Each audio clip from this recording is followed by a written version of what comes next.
Welcome, welcome, welcome, welcome. Welcome to the 2022 NCWA annual meeting. It is great to have you here. Yep, to quote my favorite philosopher, Jimmy Fallon, welcome, welcome, welcome, welcome. Man, isn't it great to be celebrating 30 years, Joe? 30 years at NCWA. 30 years of conservation, 30 years of water resource, multi-beneficial use, floodplain enhancement. Yeah. Salmon recovery, Pacific Flyway, all that. Inflation? No, we don't need to talk about inflation. We got issues to take care about water, Joe. Water. It's all about water. Remember? Water. Yeah. Who's that? Bernie. Bernie, get in line. Yeah. What are you doing out front there, Bernie? Yep. So we're going to welcome everybody to the 2022 NCWA annual meeting. It's too bad it has to be virtual, doesn't it? It'd be great to have you here in person. Yep, sure would. Hey, it's time to start the meeting. Shall we start it the same way as last year? Welcome, welcome, welcome, welcome. Welcome to the 2022 NCWA annual meeting. I'm sorry it's virtual, but we better get the show rolling. Welcome, welcome, welcome, welcome. Everyone, welcome to the 2022 NCWA annual meeting. Man, that was great to see Joe and Kamala. That was awesome. Yep, it's great to be here with David and Jim and soon to be Brent at the annual meeting. And Brent, if you're watching, hey, come on down. We got a chair for you here in the NCWA headquarters. Welcome to, and thank you for joining us today. Isn't time fun when you're having flies? Well, something like that. 30 years. It is serious time. It's our serious issues. But let's enjoy today. I think there'll be great presentations, some great information, an opportunity to celebrate the success of people's careers. And let's enjoy today. I am Bryce Lundberg. I'm honored to serve your association and this region as chairman of Northern California Water Association, as your leader of your board of directors. In this role, I have the good pleasure to work with you in our collective efforts to safeguard. Hey, right on, Brent. Is it great to see you? Welcome, welcome, welcome. I have the good pleasure to work with you in our collective efforts to safeguard our water supplies and to manage our water supplies from ridgetop to river mouth for now and future generations. At NCWA, we come together to cultivate a shared vision for the Sacramento Valley and for a vibrant way of life. As we gather for our annual meeting, it is always a pleasant reminder about this special place we work and live, where we work, play, and pray. I think we all appreciate the unique and special nature of this region and our way of life, which is all dependent upon our precious water resource. We gather every year at this time to share our mutual passion and our love for this region as we celebrate a better understanding of this precious resource we call water. Today we will explore the evolving landscape in the Sacramento River Basin and how our water resources in combination with this landscape bring this region and people to life. The farms, the ranches, the cities and rural communities, the fish, waterfowl, and wildlife. We have a combination of presentations today, live presentations coupled with video to showcase this region and to explore the evolving landscape. That's pretty cool. We have live presentations here in the NCWA headquarters. We'll have live presentation from Southern California. We will have then some presentations that have been prepared in advance. It's amazing technology, isn't it? I mean, okay, it doesn't substitute for having lunch at Sierra Nevada and beer at the end of the day, but it's darn good. And I want to thank Ida and Daniela and Pat for your amazing effort, your amazing input, and golly, I don't, people say there's no way to make you look good, Bryce, but you guys are really helpful. Thanks. We look forward to today. We will be joined by the State Water Board Chair, Joaquin Esquivel, and State Water Board member, Sean McGuire.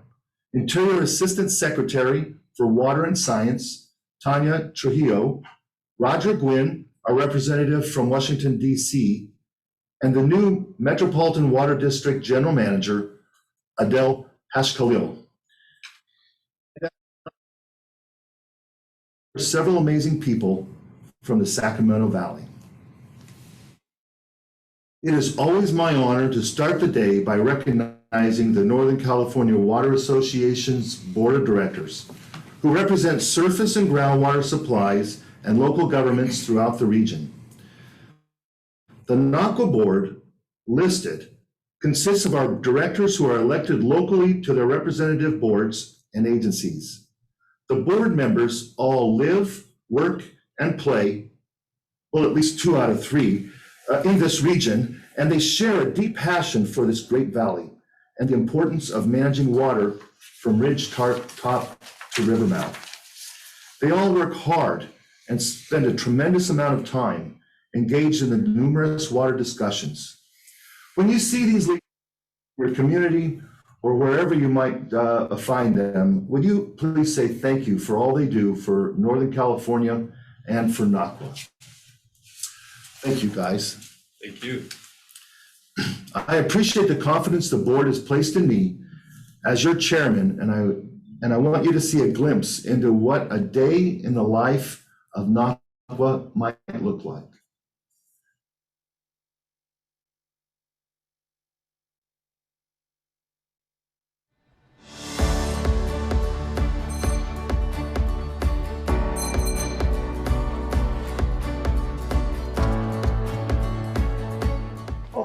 Hi, Elena. I have a busy day. I've got so much work to do for NCWA. Elena, could you hold all my calls and no visitors today? Yes, Bryce, of course. Thank you, Elena. Thank you so much.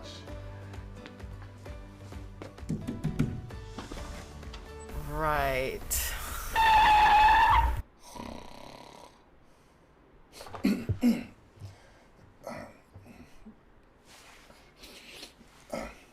Hey, Louis, how are you today? Well, Dad, I'm great. Hey, man, what's going on in the Sac River? Well, it flows down, flows really down. What are we going to do about that flow, Louis? Well, Thad, I think we need to go talk to the people at Reclamation and get them to send us down more water. Great idea, Louis. Let's do that. Right on. Hey, you want to go for a swim out in the Sac River? Let's do it. And get a brew. What kind of brew you want? Pale ale for sure. Right on, Louis. Right on, Thad. Great going. Woo!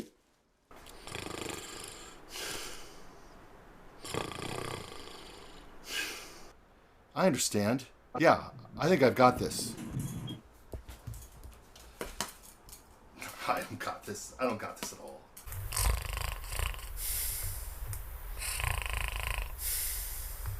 Oh, a vintage Hinoti Calrose rice shirt. God, I wonder who would like that. Oh, Steve Butler would look awesome in that. Shh. David.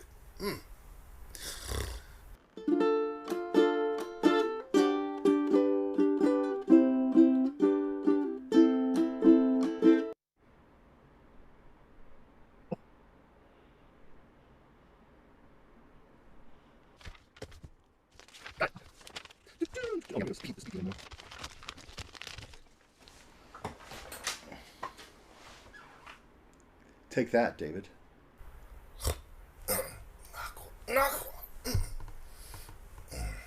Dang. Hello, this is Bryce. Hey, Bryce, Fritz. Hey, Fritz. Well, I'm doing pretty good. I just broke my game, though. Son of a gun. Hey, how you doing, Fritz? I'm doing well. Hey, since I'm not going to make it to the annual meeting, man, I got some really important stuff for you, real vital information for you. Oh, I could sure use it, Fritz. Hey, Bryce, what do you call a boomerang that doesn't come back? A boomerang that doesn't come back. What is a boomerang that doesn't come back, Fritz? It's called a stick. Oh yeah, a stick. That's perfect. Wow. Right on.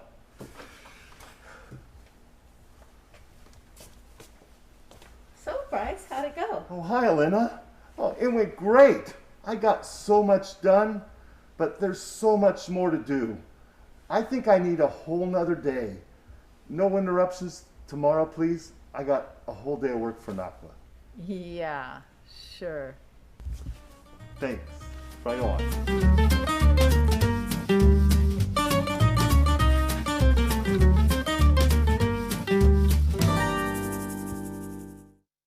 Oh, you know, that looks pretty typical there. So I'm not sure you guys needed to see that.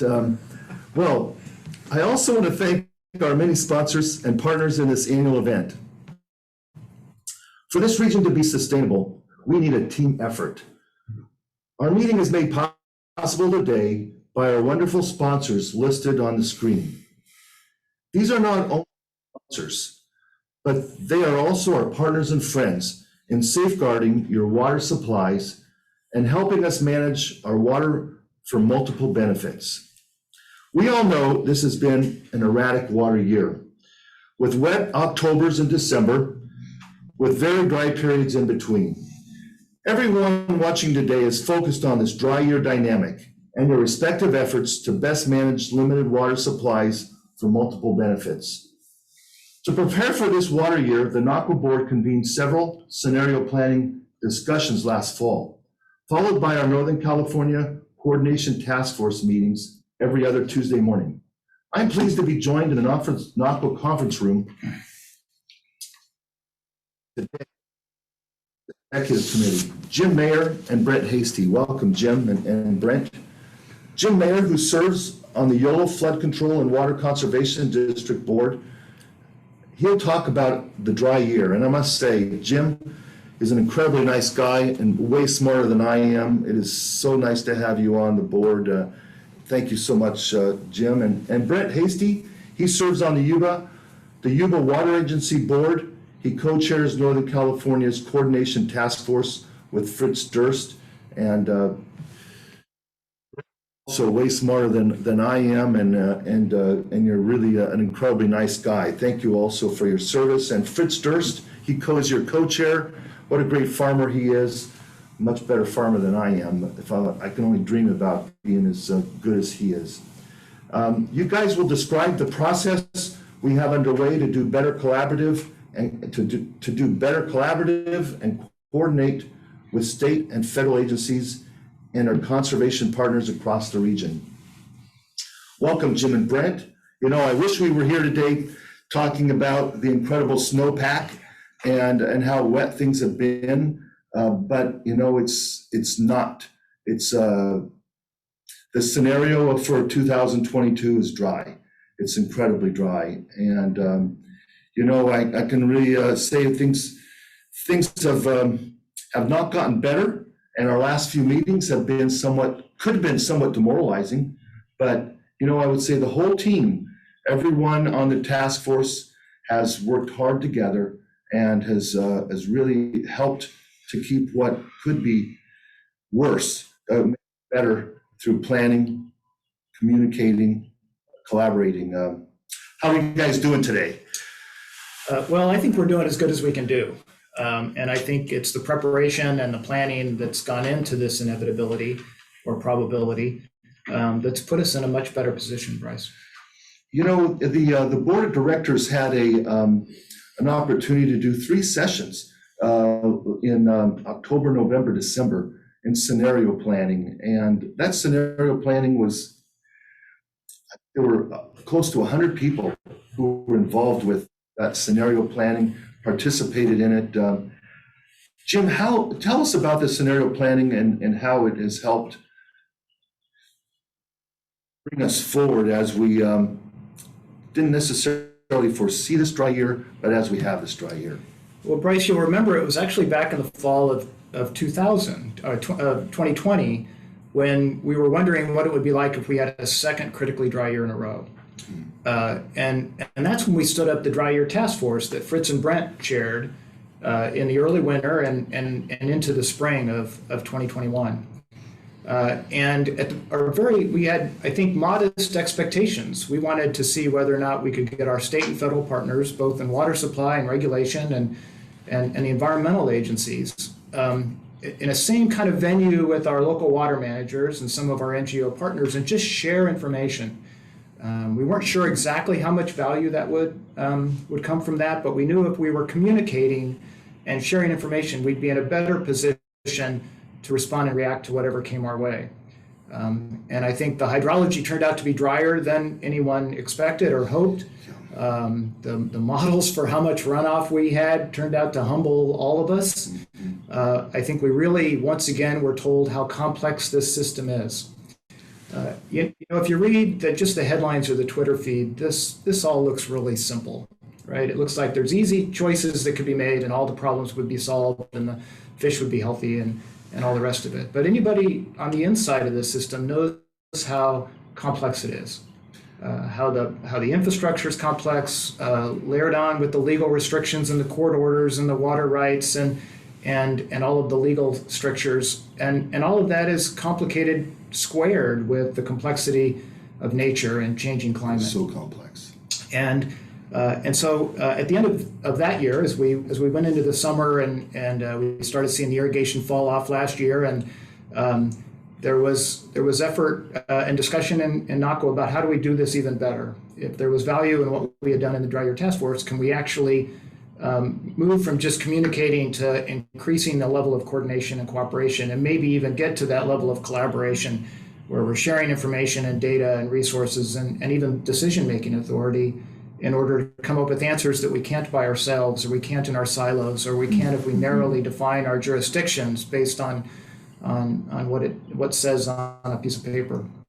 And that's when we plotted out the scenario planning, and we wanted all to be together for an entire day and walk all the way through what it would be like if we had a third critically dry year.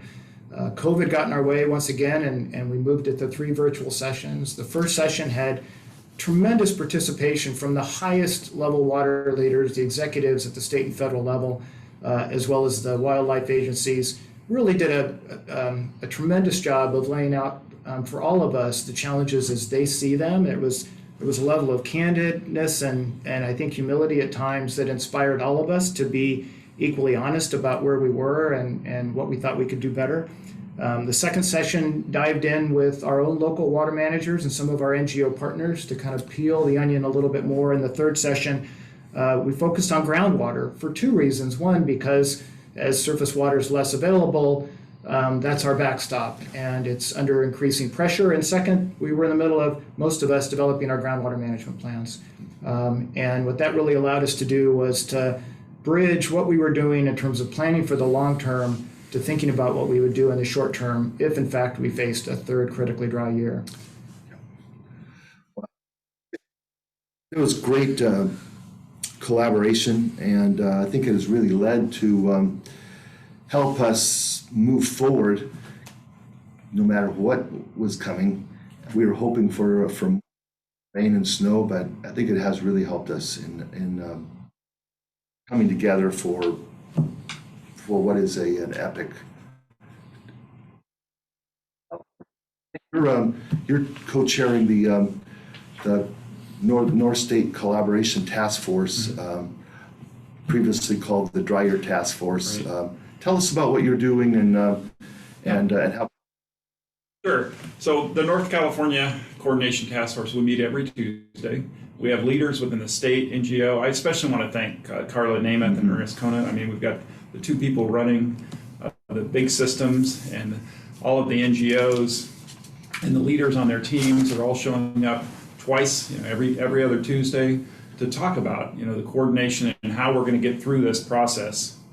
We've got the leaders there from each of the river and creeks sections, and they're doing their own specific, working on their, looking at what they're doing, but they're then in that meeting coordinating with the rest of us in the North State. Because I think that we're finding that, as NCWA has always known, the collaboration works. Yep. And so I think that that's been incredibly important. We've certainly appreciated that the state board is there. We often see Sean and his team. We've certainly appreciated their work done to implement the water rights system this year, including both the water rights for curtailment process and Term 91. Importantly, these regulations are already in place for 2022. We've already appreciated the nimble approach to imposition and suspension that is built around water availability and storm events, and the state water board updating the curtailment notices every week based on current hydrology and unavailable natural flows through the systems. Our technical guys are working with them almost on a daily basis as we go through that process. Storage in the TUCP, we obviously are encouraging the state agencies working with their federal partners and local agencies to prioritize water storage. We don't have a lot of it, so all that we can, and then allow the water to be used for multiple benefits. We're big here in NCWA about let's use this water for lots of supporting and encouraging the State Water Board to embrace the Department of Water Resources and Bureau's Reclamation's request for approval of their TUCP. That's an important way to gain and conserve water and storage, and then to prioritize that storage. We know that DWR and local reclamation and local water agencies are working through their allocation processes. And, as we all have seen the numbers, the allocations are not really good. And so we're hoping that they can continue and maybe, if possible, find ways to bolster those allocations so that we can use that water in many multiple ways. We're certainly here at NCWA asking people to conserve water. This is a time when, that is really a California way of life.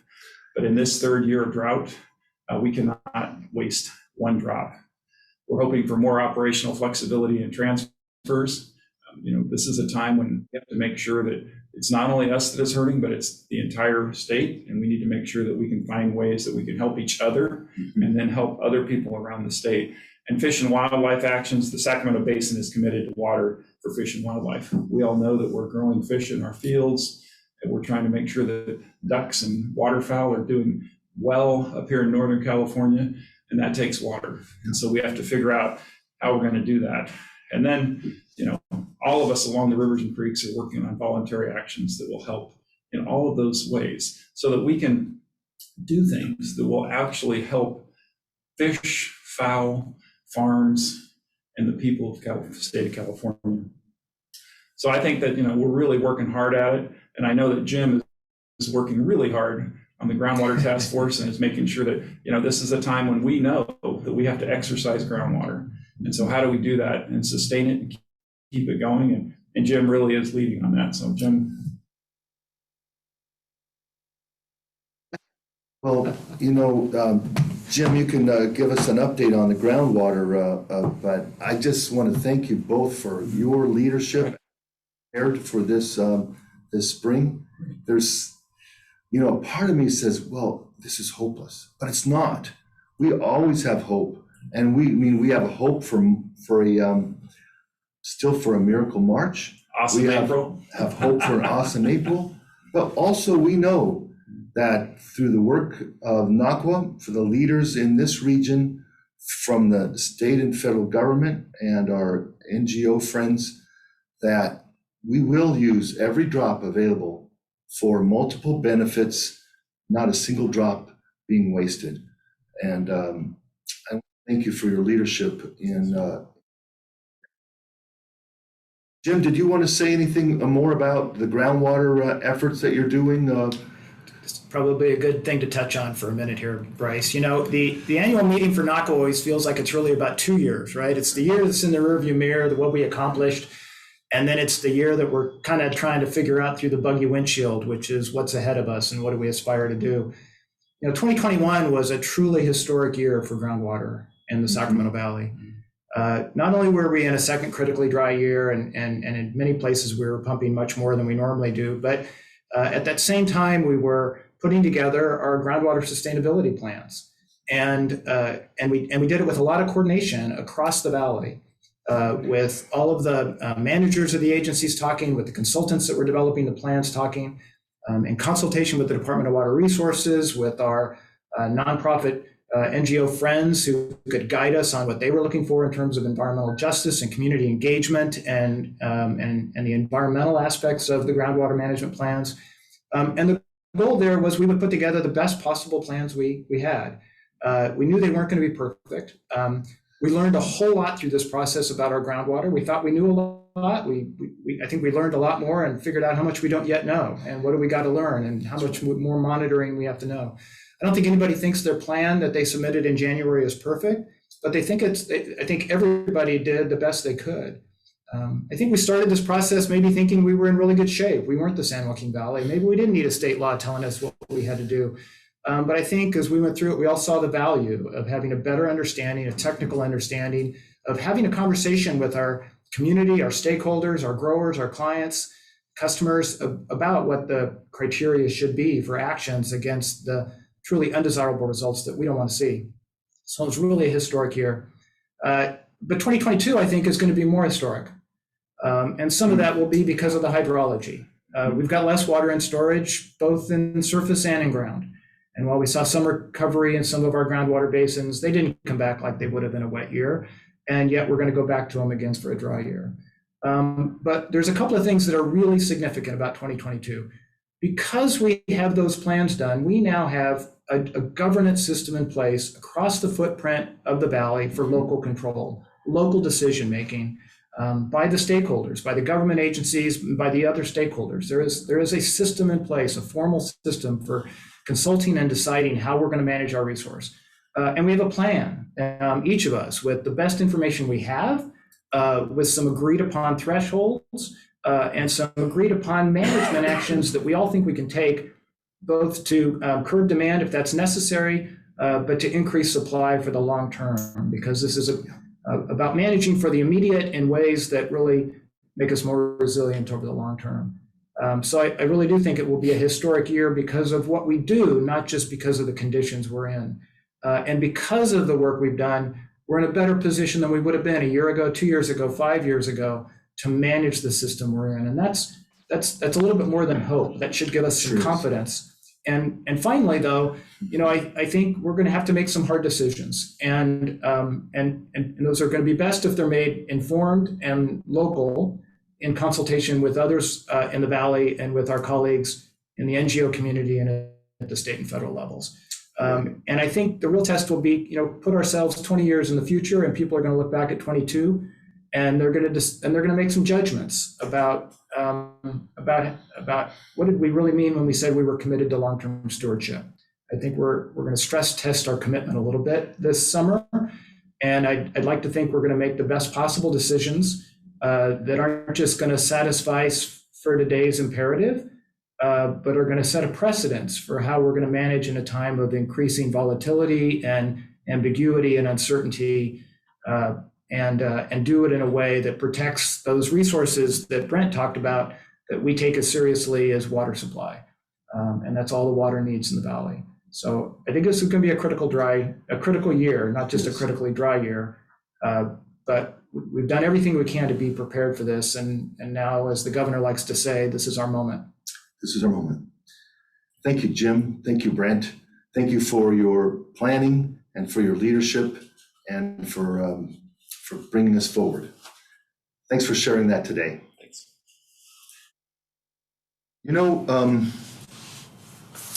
Jim and Brent, my dad used to say, Bryce, when one door closes, another one opens. When one door closes, another one opens. He was a great dad and a great farmer, not such a great carpenter or cabinet maker. But anyway, I do think, as we move forward, some doors may close and other ones open, but let's keep our doors open and keep our options open. And I think the planning that you're doing helps make that happen. Thanks. Well, let me pause here and ask anyone if they miss wearing their masks. This picture here, maybe you don't recognize me there.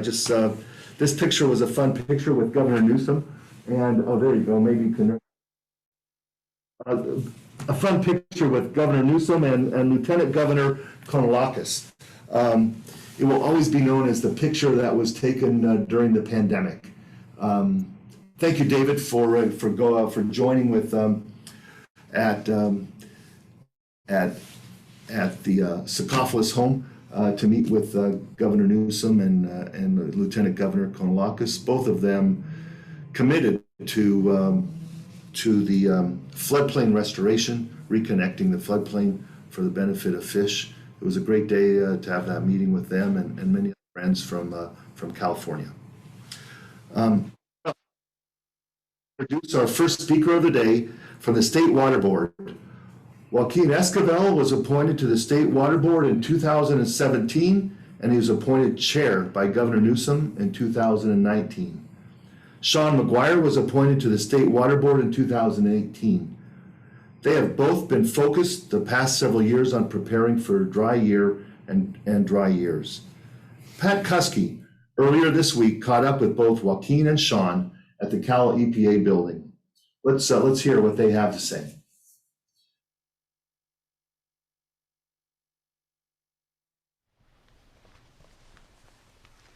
Hey everyone, my name is Joaquin Esquivel. I'm chair of the State Water Resources Control Board. And I'm Sean McGuire, board member at the State Water Resources Control Board. And we just want to really first and foremost thank you all here at NCWA and for all of your time and attention to listen to us here.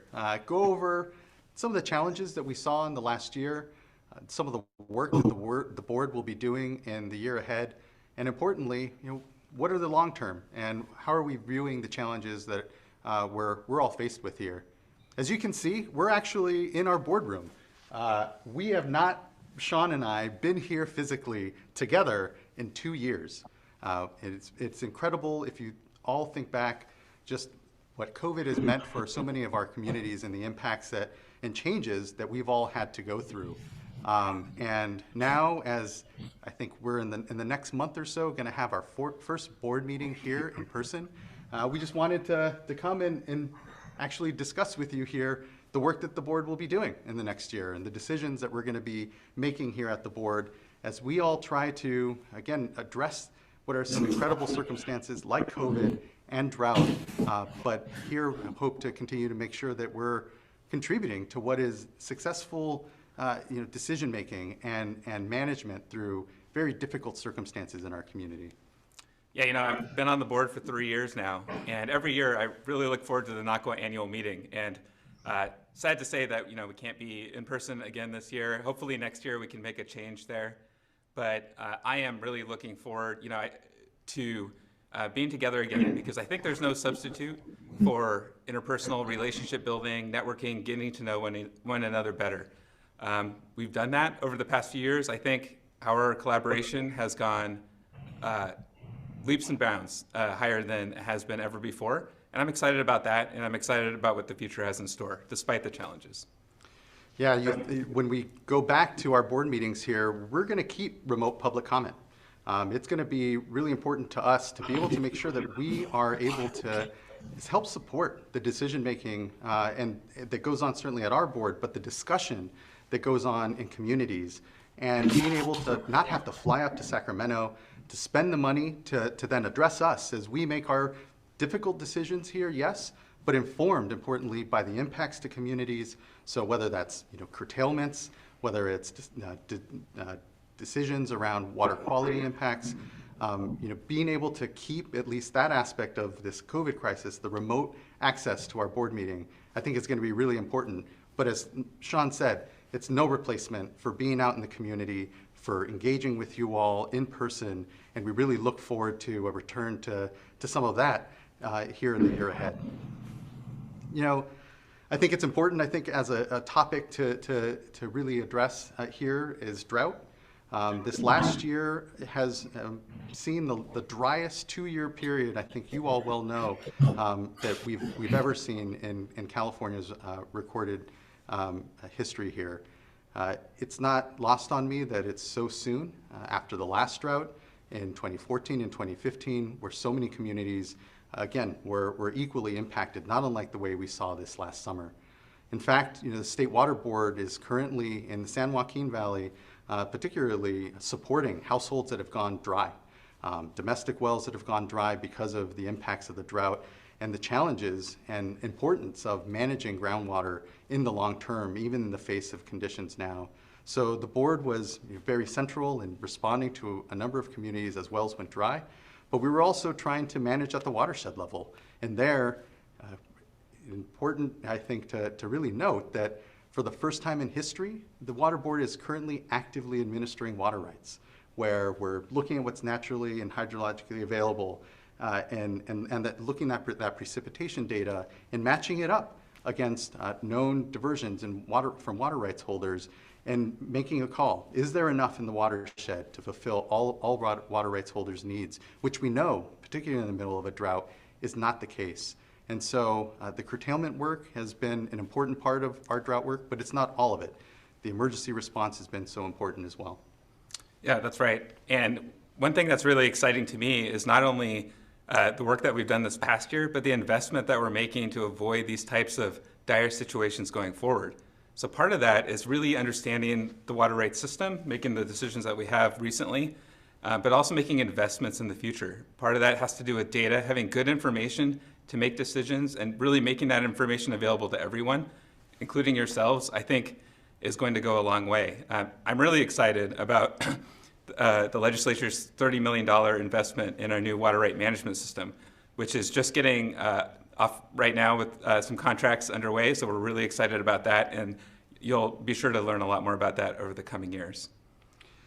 Yeah, it's important, I think, to remember that you look at the State Water Resources Control Board and our 9 regional water quality control boards, and they were brought together about 50 years ago, where we had pollution control boards from the 1940s and a water rights office from 1914, but were brought together now here, 50 years ago, before even the Clean Water Act, because we acknowledged our waterways and our watersheds weren't in the conditions that they needed to be. We had rivers on fire famously back east, and real pollution issues throughout our watersheds.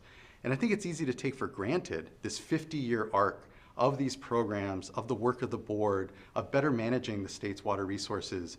And we need to reinvest in them. We need to reinvigorate the discussions. And that water rights system, that data system that we are investing in comes long overdue, because that decision-making around water rights and curtailment we see here, particularly during drought, but because of climate change and the extremes they're going to put onto our systems generally, we need to get better at.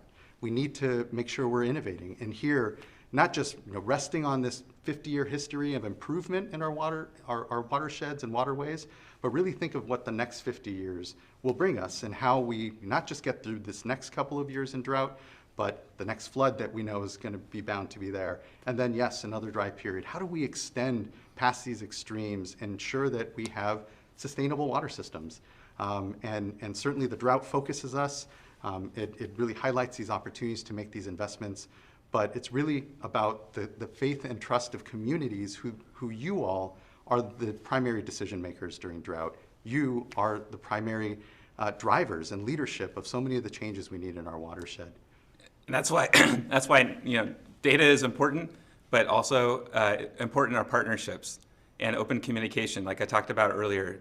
And so last year, I really had the privilege and honor of being involved with NCWA's Dry Year Task Force, which met every couple weeks, very consistently at 7:30 in the morning. Some of you were there, and as was I.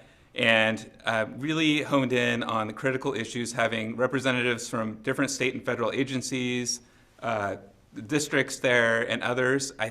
I learned an immense amount during those conversations, and I think it's those types of opportunities which you continue to foster, and I know you're having the Dry Year Task Forces this year as well, I think are really going to go a long way to building the type of collaboration that we need to get through this next drought, this drought that we're in now, the next one that comes up, because frankly, it feels like we're in a bit of climate catch-up, that we're a couple steps behind climate change right now. We do have a lot of work to do, and it's really going to take everyone rolling up their sleeves to get this done.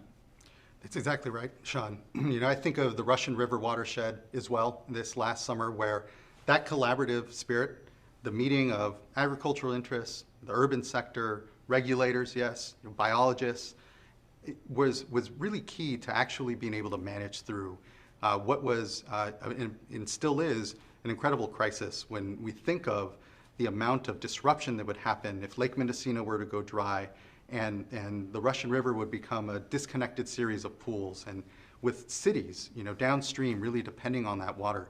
That urgency and the crisis in that community this last summer, like so many places within the state, became the basis for actually pulling together, understanding where the drops were going, getting better at communicating amongst one another how we could extend supplies, and here the board was here to do our part, which we know is not what makes the difference in all of this work, but that we're here to make sure that we're communicating what are decision-making spaces, what the opportunities to engage in it, and importantly, what does it mean when it comes to communities and the viability of these water systems that we're incredible inheritors of, but that we, again, need to reinvest in and really see this 50-year arc, if you will, in some of our discussions and work.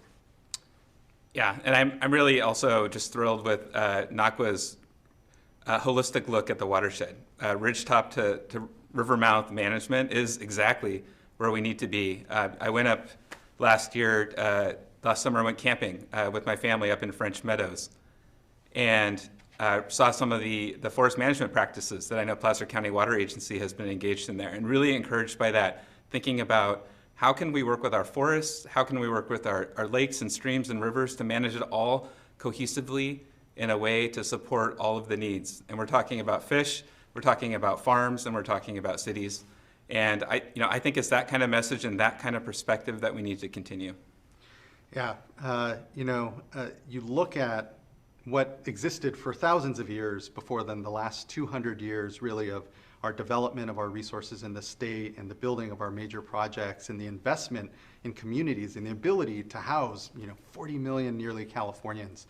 And I think that that lens is important because you look at what it is that we did to our watersheds. And we know that we're reconciling a system here. The disconnection of floodplains, ultimately is something that we're trying to now build back in. And so I think it's what we have is increased science, we have increased data, and I think that it's about infusing that local leadership with that information and making sure that as we make decisions now, we don't unknowingly, like we did perhaps in the past, make some choices that end up actually harming the long-term sustainability of some of our systems, and connecting those drops, as you rightly said, Sean, up from the tops of the watersheds into cities, onto ag land, and back out is really what we're needing to do if we're going to become and create the resiliency that we really need here within the state. Yeah. So I guess closing thoughts for me would be that, hey, we can't sugarcoat this too much. I think we all recognize that we're in a very challenging year. Here, I just learned that this January and February was the driest in the last 100 years. And, to think back to December, we were all feeling quite a bit differently with our snowpack and that huge storm we all experienced back in October. So, we do have a challenging year ahead. I'm afraid. I'm still praying for that miracle March. I hope things take a change for the better. But just know that you have our commitment to work with you collaboratively to try and find solutions that balance all the needs that are out there. Can't thank you guys enough for day in, day out, managing, contributing to a discussion that really, here, I think, if not in California, then where in the world? We have incredible challenges for sure, but so then are the opportunities. And when I look across the landscape in the state, I look at the great work being done here in the Sacramento Valley. I'm heartened because we're here all collectively, I think, have an opportunity to contribute to a vision of what we want our states to look like, how we're going to continue to ensure that our communities thrive, and that our water resources are protected in a fundamental way. And so just thank you all for the time, and we look forward to what we know will be quite the year here in the boardroom. Thank you, and enjoy the rest of your meeting. Well, thank you so much, Joaquin and Sean. What a wonderful presentation. First, thank you for your commitment and thank you for your dedication. We know that have your commitment from you,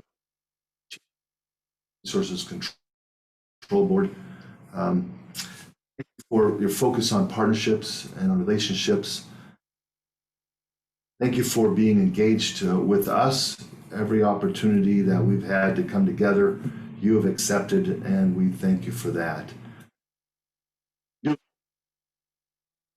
Boardroom and in our boardrooms and out in the fields and in our place of business, we look forward to back at Sierra Nevada, where we can meet together the fruits of the North State. Your term, climate catch-up. I appreciate the comments in the chat room or in the chat there. Please take advantage of the chat and put your messages there.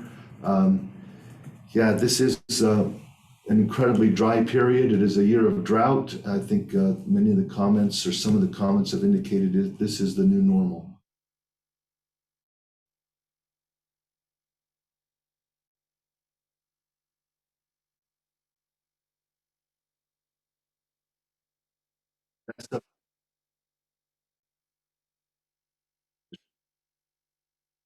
Thank you for using data and for making good decisions, and I look forward to the water right management system that you are implementing.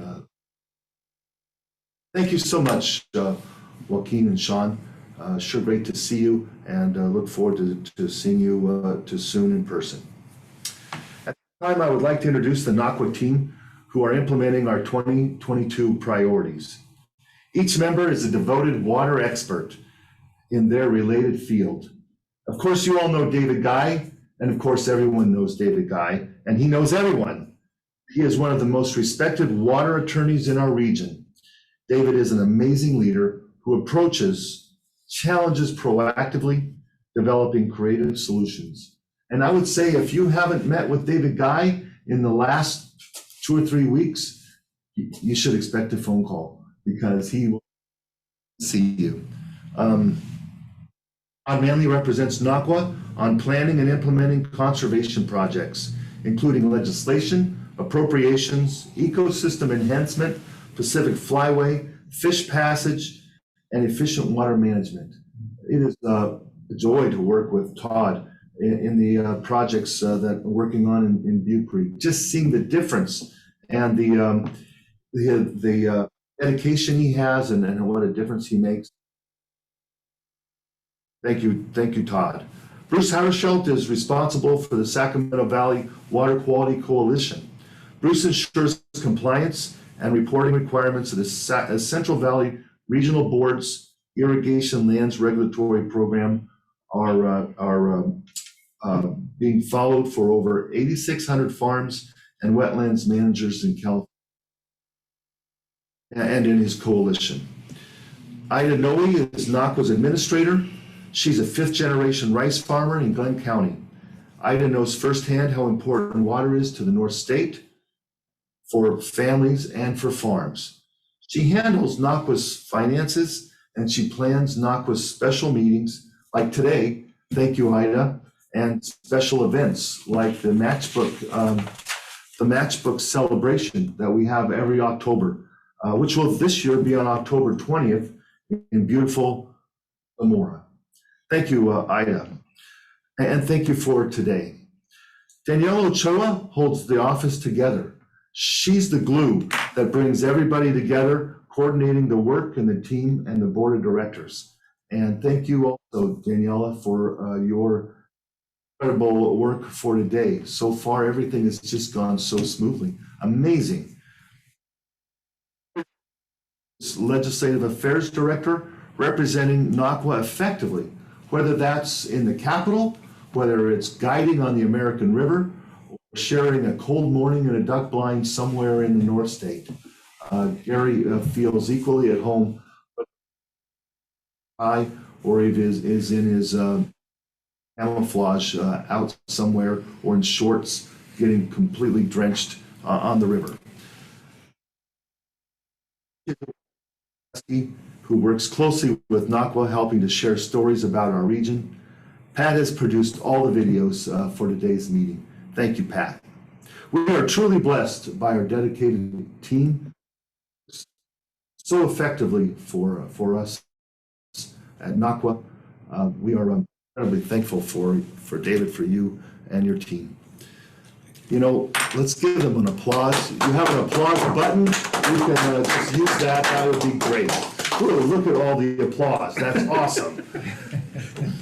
Well, one of my great joys of being a NCWA chair is to honor the people who have been an integral part of the Sacramento Valley's fabric and our exceptional culture of success. Today, we will be honoring several people who have dedicated their lives to the Sacramento Valley and our important water resources. To start, the Will S. Green Award is presented by the NCWA Board of Directors to an individual who has devoted their life to the promotion and advancement of irrigation in the Sacramento Valley. I know that most of you know the contributions of Will S. Green that he has made in the Sacramento Valley, both with respect to water supply and flood protection. I always recommend Cindy Davis's book, Where Water is King, for those who would like to learn more about Will S. Green. You know, I bought this book on eBay, but I'm sure if you called GCID, they would have, you know, a copy that you could get direct from the source. Past winners of the Will S. Green Award have included Al Matna with the Founders Award, George Basie, Fran Silva, Gene Harris, Richard Rominger, Tim O'Halloran, Tid Belza, Sandy Den, Homer Lundberg, Charlie Hoppin, and Mary Wells. What an amazing group that is of leaders. Today, we are excited to announce that the 2022 recipient of the Will S. Green Award is Stuart Somack. For some perspective on Stuart and his contributions to the Sacramento Valley, let's watch this video about Stuart.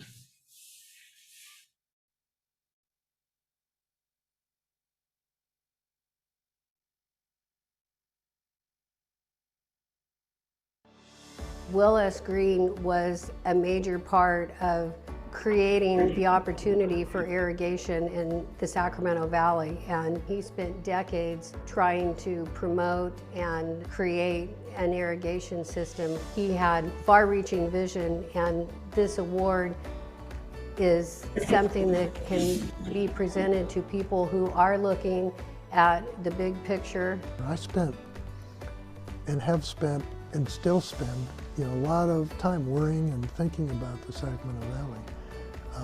And it just so happens that Will Green is kind of one of my heroes. Fast forward 100 years, Stuart Somack is kind of the next version of Will S. Green, had this big vision for water supply, for flood protection, for fish and wildlife.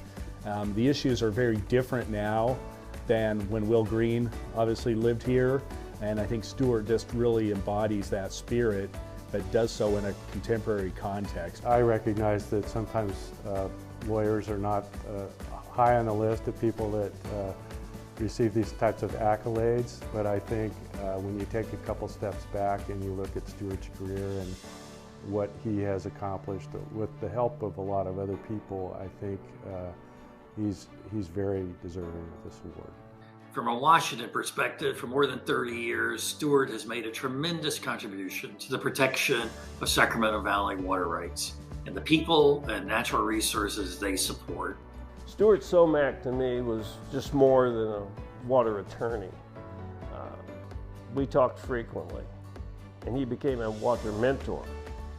He became he was good at water psychologist. He would talk you down off the ledge when you're about to go over the top and say, wait a minute, let's approach it this way. I think Stuart epitomizes what the award is. He has dedicated basically his legal career to water rights, area of origin protections to this valley. You'd hate to see where we would be today in the Sacramento Valley in terms of our water rights if Stuart Somack hadn't had his fingerprints on all these water rights for so long. I think some of the agreements that were renewed, particularly for the Sac River settlement contracts for 40 years back in 2005, the defense of those agreements, dealing with the state board and looking at a way to find voluntary agreements to avoid a huge regulatory process or an adjudication, and just working with the leaders in the valley to be organized, like through NCWA and other organizations. And so I think he's really pushed things forward and done that in a way that made things happen earlier than they otherwise would have. I think Stuart gets the valley. I think he gets the people. He likes the people. The people respect him, and I think because of that, he is able to articulate a vision for the Sacramento Valley and has done that consistently now for the last 30 years. Stuart's really special to me, both as a colleague, a business partner, a mentor, and a friend. We've known each other for almost 30 years now. We are friends, but I sort of look at our relationship almost like brothers. You've got to enjoy what you're doing. You've got to do good work. And you got to really enjoy the people you work for. I mean, this isn't, these are people I care about. These are very, very good people. And so, because they are, you want to be friends. Nothing makes me prouder than to know that he's getting this award. I think he's just done yeoman's work for the Valley, and I know myself, my family, our board, our landowners all greatly appreciate the work he's done. I'd like to thank NCWA, certainly, folks at GCID, Sacramento River Settlement Contractors for this award. It's a great honor to be awarded this Will Green award. The bottom line is I'm just a lawyer, and my success at being a lawyer is derivative of the direction and the work that a lot of other people do. Without the folks up in the Sacramento Valley, none of the accomplishments I've been able to achieve over a period of years would have been possible.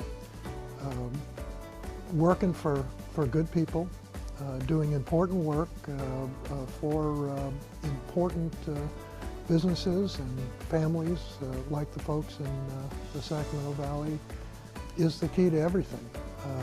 And without you all, there would have been no success, and there certainly wouldn't have been a desire or a drive to keep doing what I'm doing.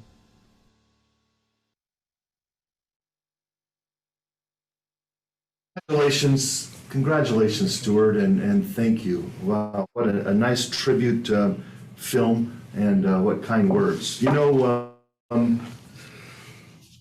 When I first got involved with NCWA and in the water business, I became aware of this term called the SOBs, Somack, O'Brien, and Barkowitz. And Stuart, you were the lead right there in front of the SOBs, and just how effective your leadership and the leadership of our council is. It allows us to be at the table, allows us to be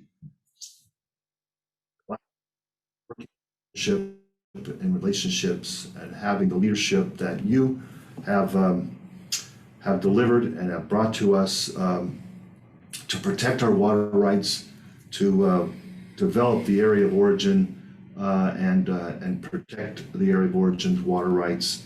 Thank you so much. Thank you for all you've done, and congratulations on the Will S. Green Award. God bless you, Stuart.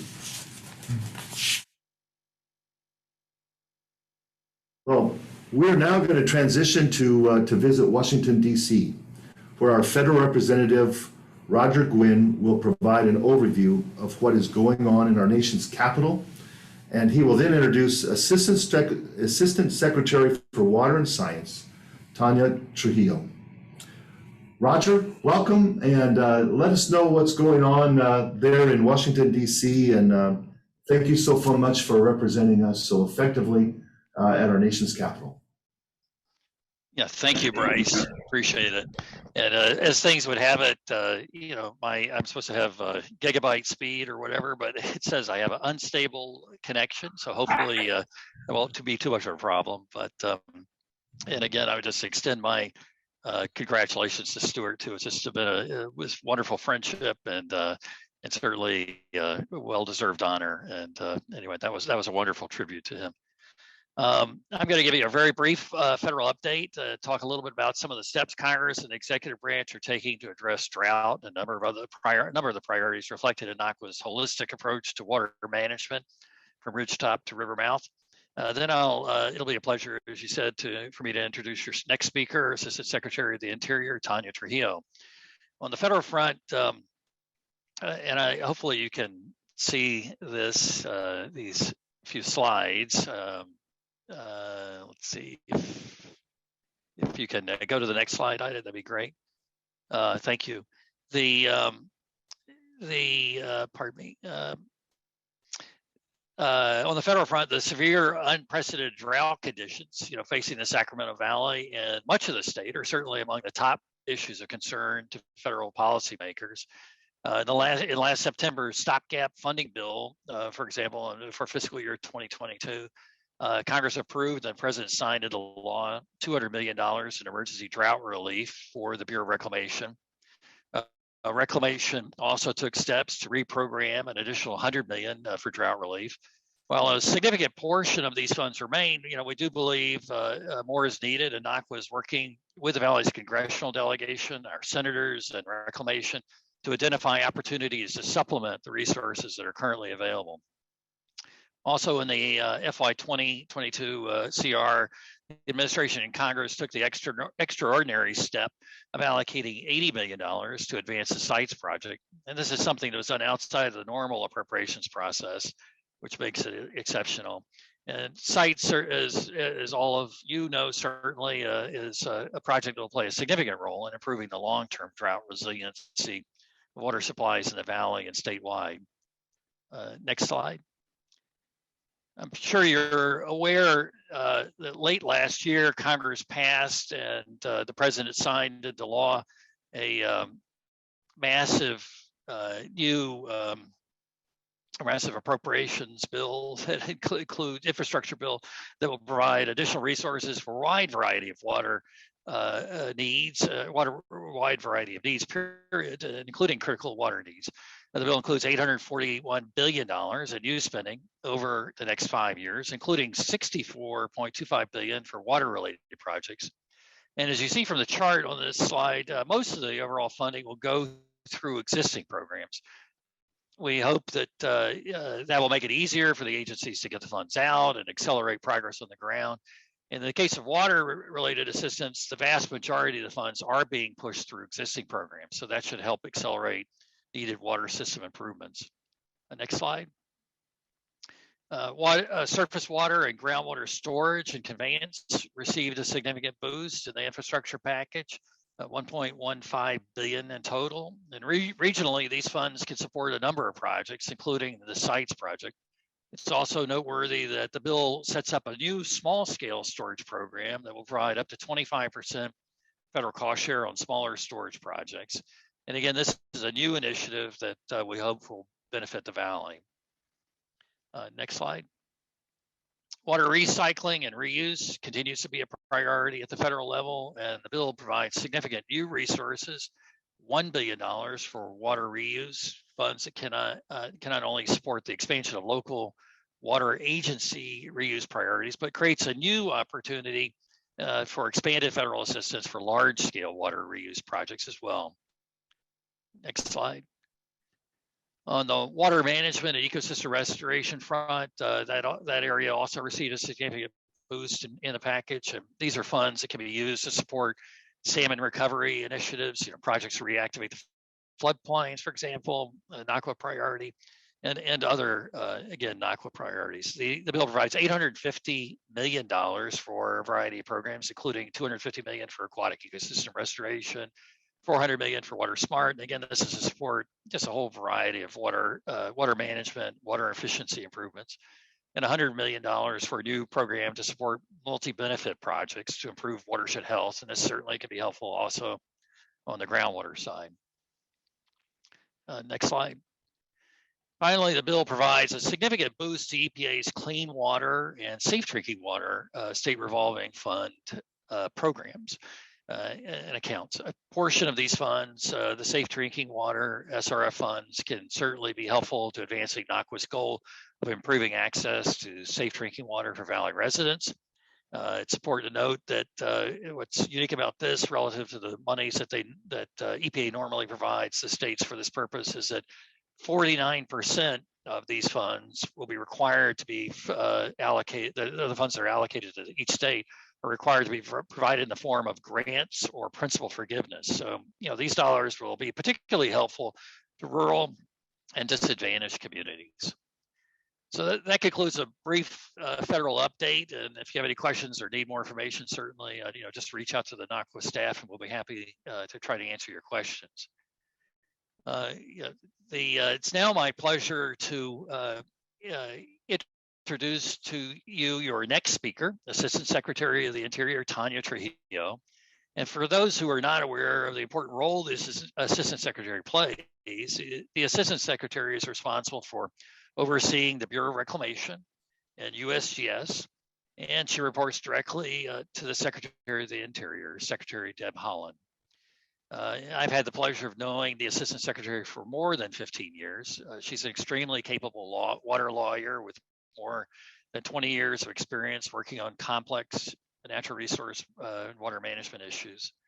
Tanya served as a senior counsel to the Senate Energy and Natural Resources Committee, which is where I first met her.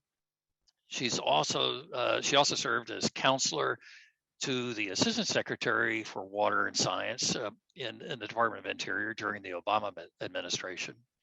And then most recently, Tanya worked as project director with the Colorado River Sustainability Campaign. And prior to that, as the executive director of the Colorado River Board of California. She's a native of New Mexico, attended Stanford University and the University of Iowa College of Law. Tanya certainly knows we must look for innovative and creative ways to balance the needs of all water users, farms, communities, and environment.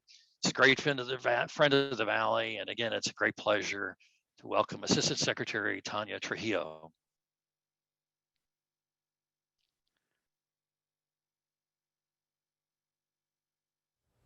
Hello, I'm Tanya Trujillo, Assistant Secretary for Water and Science at the Department of the Interior.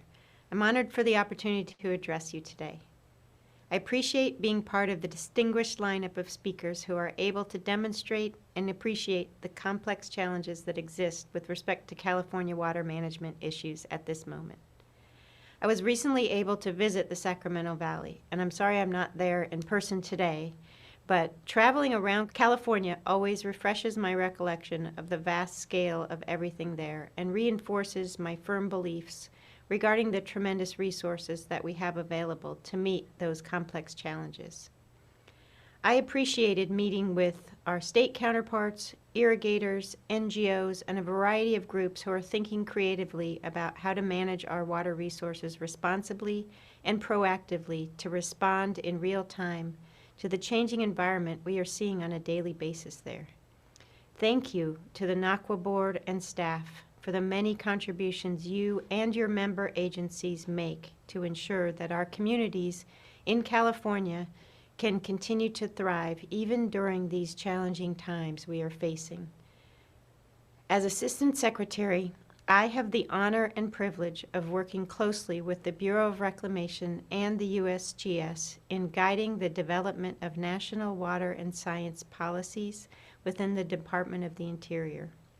I am also able to work closely with my counterparts in the other Assistant Secretary hallways, and we all work closely with our Secretary here at the Department, Deb Haaland.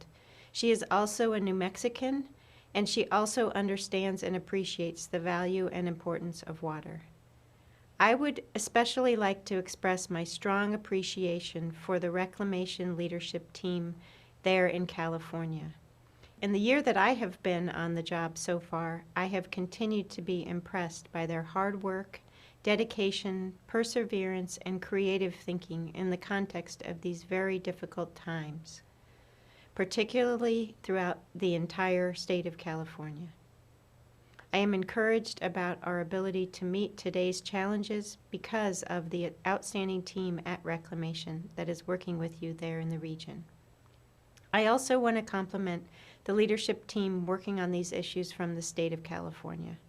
One of our top priorities for our administration has been to try to ensure that our political leadership can get back in alignment with our counterparts in the state, and we have great people there to be working with. The drought over the past 2 years has demonstrated more than ever the need for us to be working closely together on our operations on a daily basis and on our longer-term strategies. I thank the team at the state for their dedication and leadership in helping us get through these difficult times, and I look forward to continuing to work together with them going forward.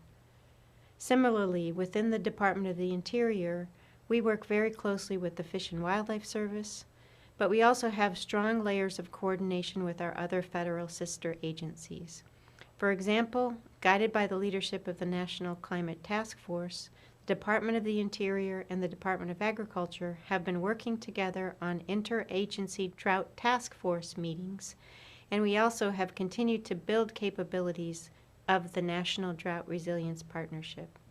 That entity coordinates among more than 14 member agencies and bureaus to leverage federal technical and financial resources to support state, tribal, and local efforts to build, protect, and sustain drought resilience capabilities at a regional and basin scale levels. We are working on making improvements to our forecasting tools and technology improvements that can be shared across agencies and across basins. Through our administration, we are diligently seeking collaborative solutions for water availability with partners like you. Collaborating with our partners, including you there at NCWA, is imperative in order to be able to protect our water supplies, our natural environment, and the communities now and into the future. As you all know firsthand, we have experienced operational challenges as a result of the warmer, drier California weather we have been seeing, and the warmer, drier weather all around the West. We have seen sporadic precipitation events that can bring record rainfall levels on the heels of record dry periods, such as what occurred last year there in Sacramento. In the Pacific Northwest, as we speak, we are continuing to see flooding and extreme weather that did not previously occur on a regular basis. These new weather patterns are part of the complex challenges we are dealing with, not only there in California, but throughout the West. But in California, the 2022 water year started with near record low Central Valley Project reservoir storage levels, and unfortunately, we have not recovered. Currently, we are around a 60% of average level. Although significant rainfall occurred in October, coupled with snow-packed December storms, those December storms hit heavily in the American River watershed and not above Shasta Reservoir, which is the key supply for the Central Valley Project. And unfortunately, the hydrology has taken a sharp downward turn since December, resulting in the driest January and February in the 100-year record, which, you know, typically January and February are two of the wettest months every water year. Our snowpack is currently about 65% of average, and there is no significant precipitation on the horizon in the upcoming 14-day forecast. The latest drought monitor map shows 100% of the state of California in drought conditions, with 2/3 of the state in the severe drought category or worse. Given these dry conditions, combined with the low reservoir levels to start the year, on February 23rd, Reclamation announced the initial 2022 water supply allocations for Central Valley Project contractors. It was not good news. This year's low allocations are an indicator of the third consecutive dry year that California is experiencing, and this is not the position we like to be in.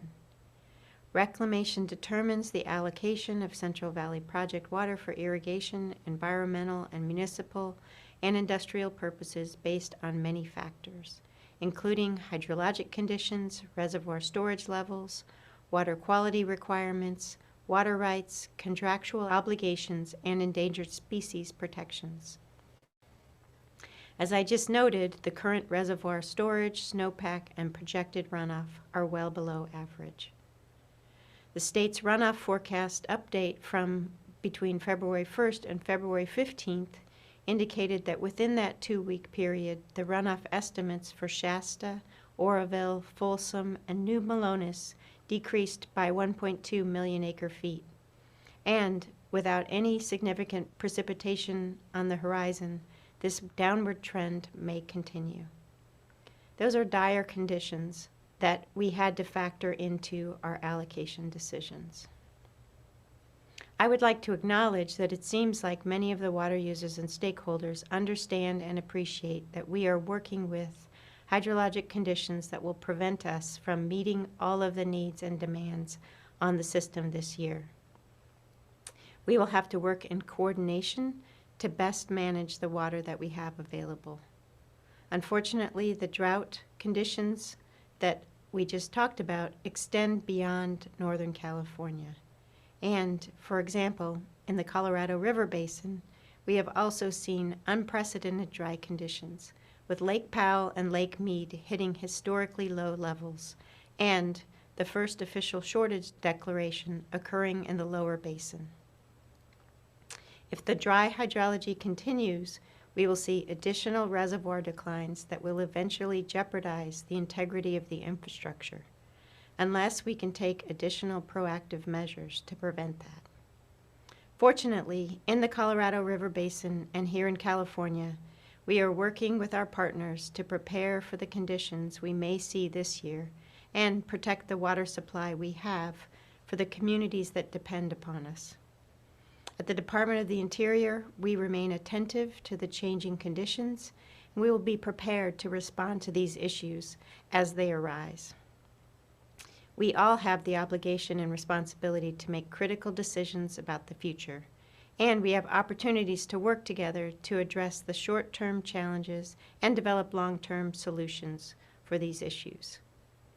One of our priorities there in California is the reinitiation of consultation on the long-term operation of the Central Valley Project and the State Water Project.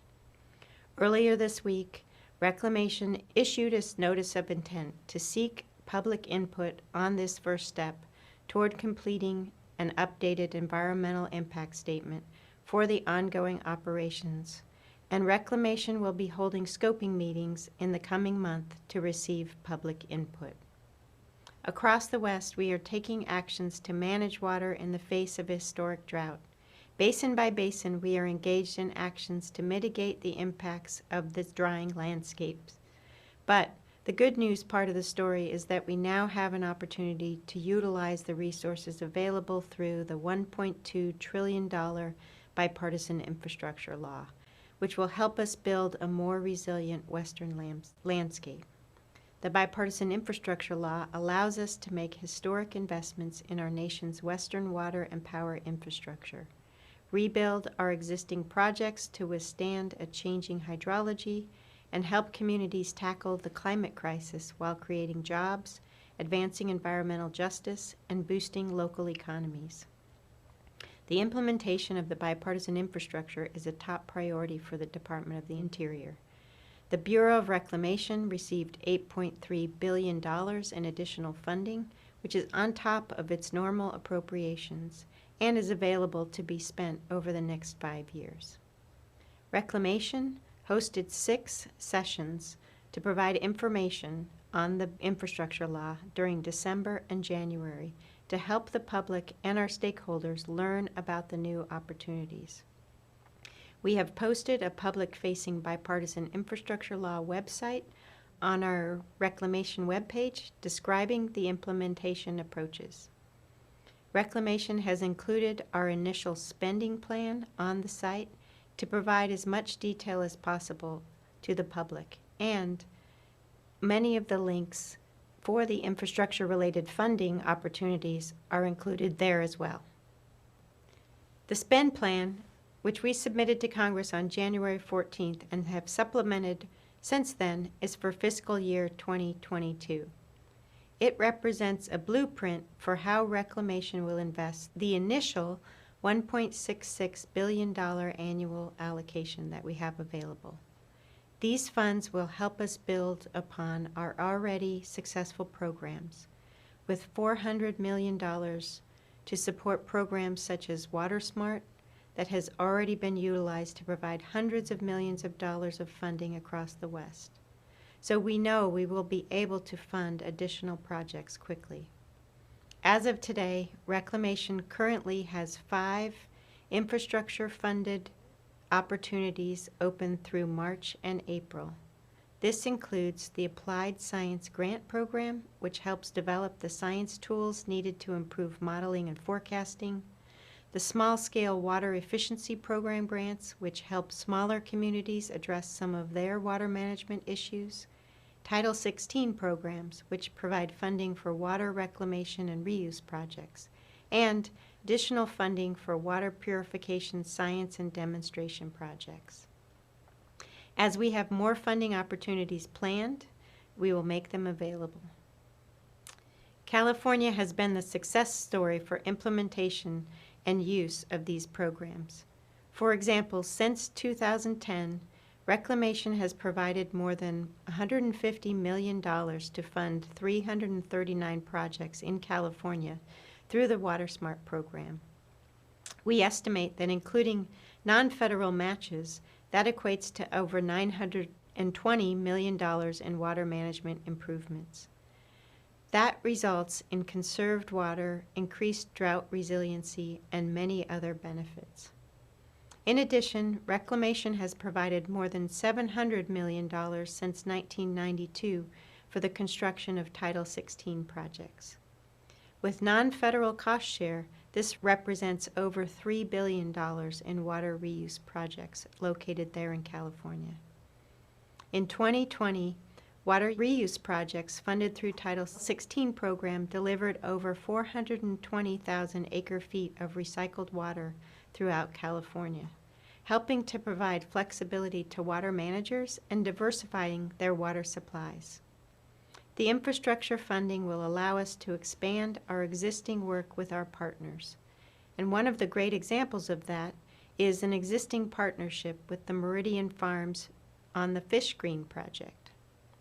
This project has the potential to provide both benefits to the fisheries and to the Central Valley Project by limiting the take of endangered and vulnerable species while also helping to improve flexibility in the water system. Cooperation and partnerships like that are extremely important as we try to be effective and responsible stewards of our natural resources. We are particularly fortunate because the infrastructure funding expands upon and furthers the ongoing investments made by Reclamation earlier this year, where we were able to reprogram $100 million for immediate drought relief and drought resiliency projects, like the installation of salinity barriers, development of groundwater substitution projects, and making improvements to our water monitoring networks. Reclamation has been able to obligate funding to install temporary pumps at Folsom Reservoir, fund groundwater substitution projects north of Delta there in California, and repair fire-damaged recreation facilities at Lake Berryessa. And further north, we've been able to provide drought relief in the Klamath Basin.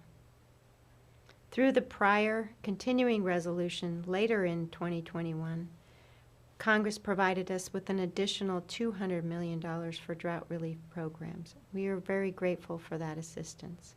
We are in the process of allocating that funding, including adding $61 million for multiple drought response programs and long-term resiliency actions throughout the Central Valley Project. And those will address the most pressing needs there. On a broader basis, through the WaterSmart Drought Response Program, Reclamation was able to provide supplemental funds to 13 additional projects for a total of $20 million, leveraging more than $66 million in non-federal funding to complete projects in 5 states. Further, we are still pursuing new storage backed by local partnerships there in California. In 2021, we submitted and received congressional approval for the use of wind storage funding in 2022. This funding includes $60 million for enlargement of the B.F. Sisk Dam, $80 million for Sites Reservoir, $50 million for enlargement of the Los Vaqueros Reservoir, and $15 million for the new Del Puerto Canyon Reservoir. Collectively, when complete, these projects will provide about 2 million acre-feet of additional storage. The Sites Reservoir alone has potential to increase California's water storage capability by 15%. Reclamation continues to work closely with the Sites Project Authority to complete the required environmental analysis and to move the project forward. All of this funding information that I've just described and our progress reports are available on Reclamation's website at usbr.gov/bill. We are working to ensure that the funding will be allocated in a way that's timely, efficient, and flexible. Reclamation has been clear about the need for coordination and collaboration to ensure that we can make the best use of the available funding. We also have additional funding capabilities within the department for complementary efforts such as wildfire mitigation and ecosystem restoration. We are closely coordinating with our federal and local partners on wildfire response and mitigation efforts. We are very appreciative of the close working relationship we have with the state of California and with the local partners there. We are also appreciative of the additional resources we will have available to work together through the infrastructure law. Interior will also be able to provide $1.4 billion of investment in ecosystem restoration and resilience projects. Those investments will help us implement our important America the Beautiful project. That initiative is a decades-long challenge to pursue locally led and voluntary efforts to conserve, connect, and restore the lands, waters, and wildlife upon which we all depend. America the Beautiful challenges us to undertake this process with broad engagement, including in dialogue with agricultural, forest, fishermen, outdoor enthusiasts, tribal nations, states, territories, local partners, and all stakeholders. We should all work together to identify strategies that reflect the priorities of our communities. We recognize that rewarding voluntary conservation efforts is integral to this process. In general, during these challenging hydrologic times, and with the new resources we have available across the federal government, we need to challenge ourselves to think creatively and expansively about how to utilize these new incredible opportunities. We at Interior are looking forward to the continued input and involvement from the states, tribes, cities, farmers, and associations like NCWA to make good use of the funding. Thank you again for the opportunity to speak with you. I look forward to being there back in California again in person soon. I wish you the best for the remainder of the conference. Thank you. Well, that was great. That was great to hear from Roger and from Tanya. And we truly appreciate working with the federal team in both Washington, D.C. and in California. I particularly want to thank our regional directors and their teams in California, including Paul Souza at the U.S. Fish and Wildlife Service, Ernest Conant with Reclamation, and Barry Tom with National Marine Fisheries. And, I just want to thank you, Tanya, for the focus on Sites Reservoir and on storage. Where would we be if we didn't have the surface water storage that we have? It's less than we would like, but without that, we would be in much worse shape It is so valuable. And having those facilities available as we receive atmospheric rivers, when and how often they come, we need to be able to those atmospheric rivers and hold them for all beneficial purposes. Thank you for the funding for Sites Reservoir. We look forward to that project being completed and put into the use as one of the state. I look forward to that being one of our generation's commitments and accomplishments for now and for future generations. Thank you so much. Well, we are pleased that today marks the 30th annual meeting for NCWA. Thank you for all who helped form NCWA 30 years ago, and thank you for your commitment to this region and continuing to make NCWA a success as we look to the future. Your vision for this region is inspiring. To reflect on these 30 years, let's take a look at the screen showing many leaders in our region.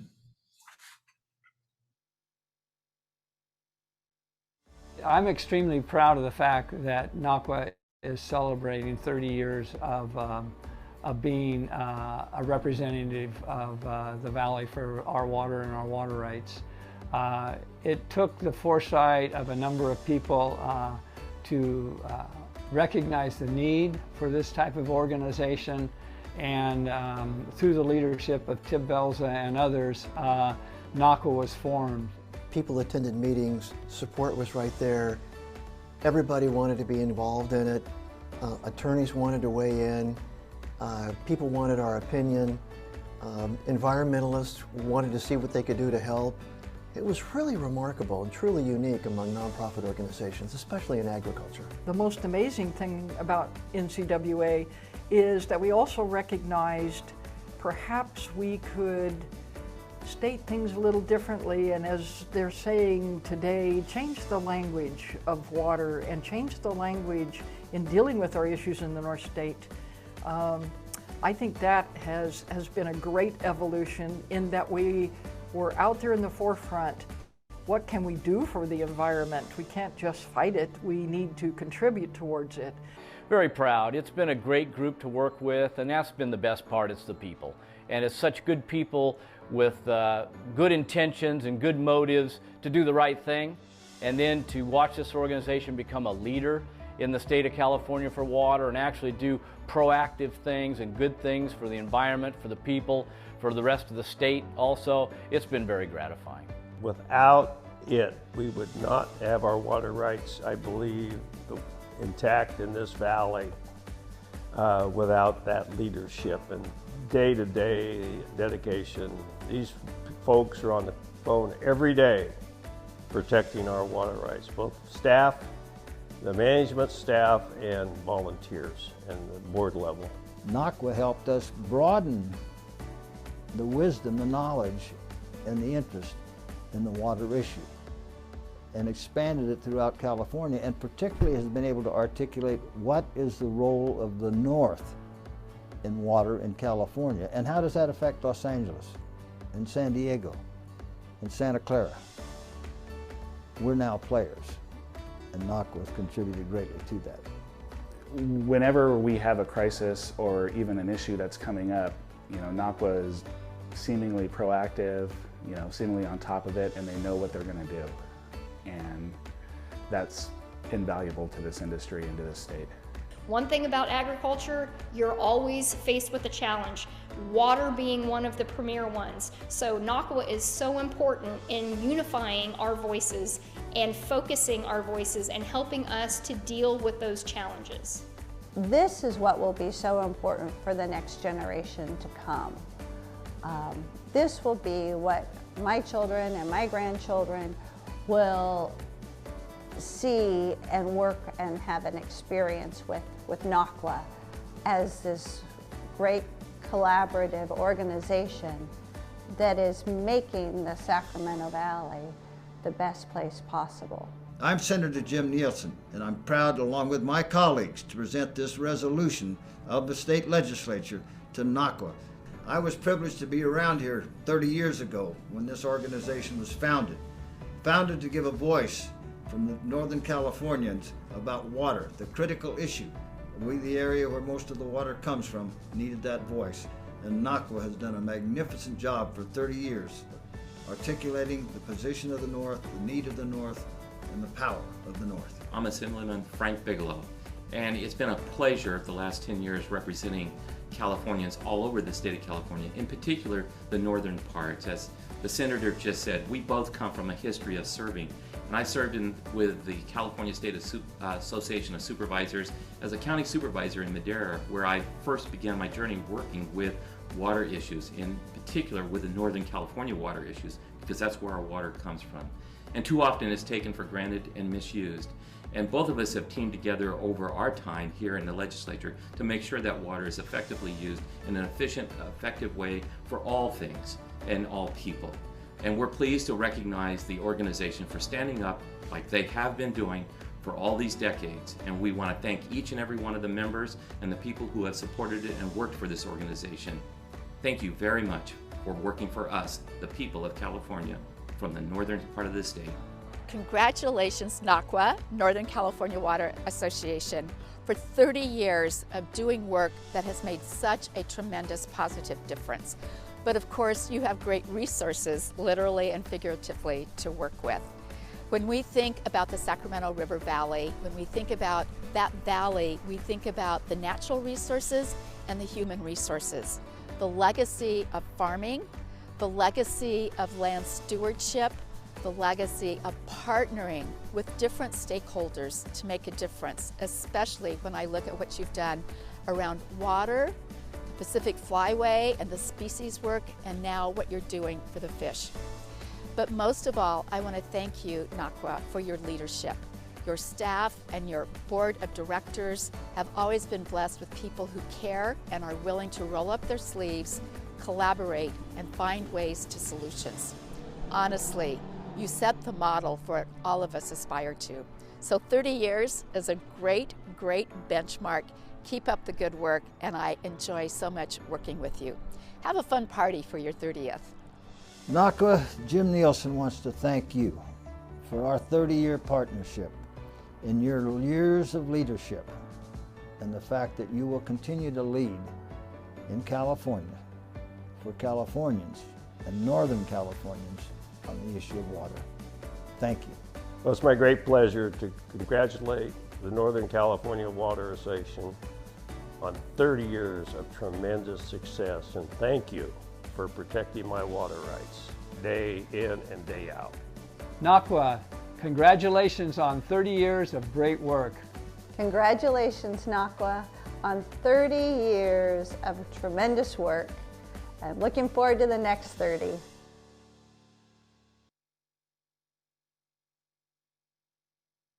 Wow, that was great. Wow, thank you everyone for your kind words, your commitment, your dedication. Thank you, Senator Nielsen.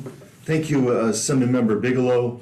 Thank you, Secretary Ross. Thank you to everyone who shared their memories and their love of NCWA. We will continue to lead. We will continue to make a difference. We will here for another 30 years doing what we do best. I would like to say just first to happy birthday, happy 30th birthday to NCWA. And happy birthday to everyone who has helped and is helping NCWA achieve its mission and its shared vision. You have made such a big difference, and you will continue to make such a big difference. Happy 30th birthday, NCWA. We salute you, we support you. We know the work you do is so important. We know the work that you do is never done, that there's so much more to do. As I look at water management, as we observe the evolving landscape in the Sacramento River Basin, I'm astounded by the magnitude of the challenge. The issues are serious. There is drought, multiple years of drought. unprecedented drought in California. There are wildfires every year. What tragic loss of life and property we have sustained. What challenges there are in relationship to salmon and salmon recovery, of floodplain restoration and reconnecting the floodplain and providing fish food for the salmon. What challenges there are to continue to provide water and habitat for waterfowl and shorebirds. What challenges there are to make sure that we have the proper habitat for giant garter snake. And how about for farms, for families, for communities, and for the vast environment? What challenges there are? There are also challenges from government and from regulation, challenges to our water rights and the ability to divert water to support our communities, families, farms, and the environment. It is clear we are living in some of the most challenging times, which means it is even more important than ever, to have Northern California Water Association, its people, and the partnerships working to create solutions.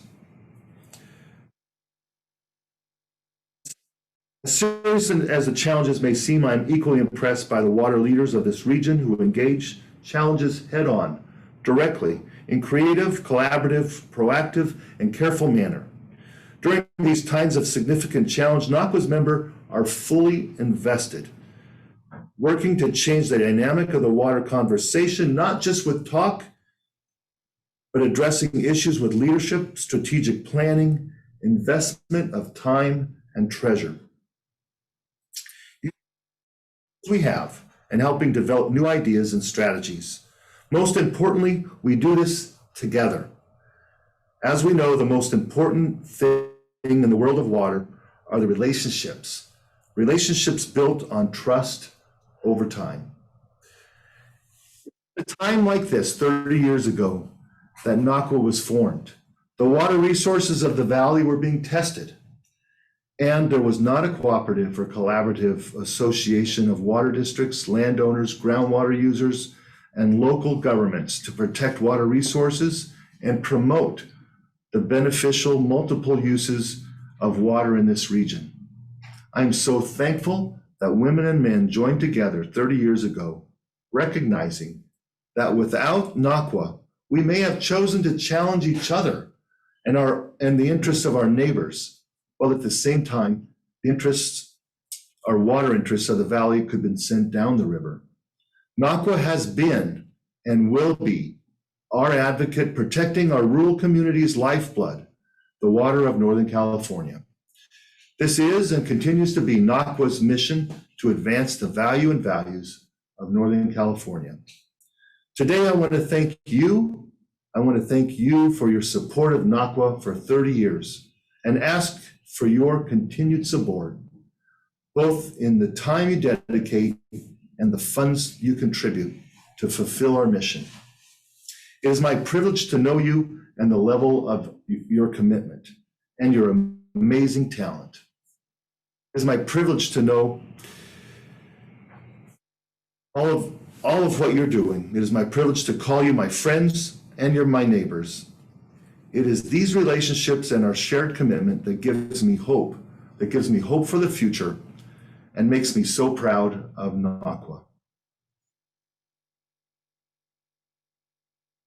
Happy birthday, NCWA. You know, one of the things I'm always reminded of is that water is essential to everything we do. As a farmer, I can have seed, I can have sun, I can have soil, but without water, there is no life. And it is that water that brings life.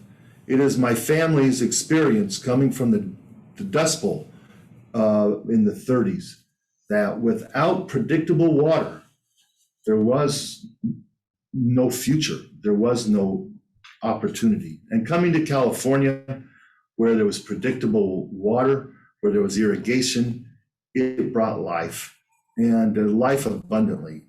And I just came across this shirt. Look at that shirt there. Isn't that awesome? Water is life. And I don't know when George Clooney put this shirt together, but some people recognize that as maybe George Clooney.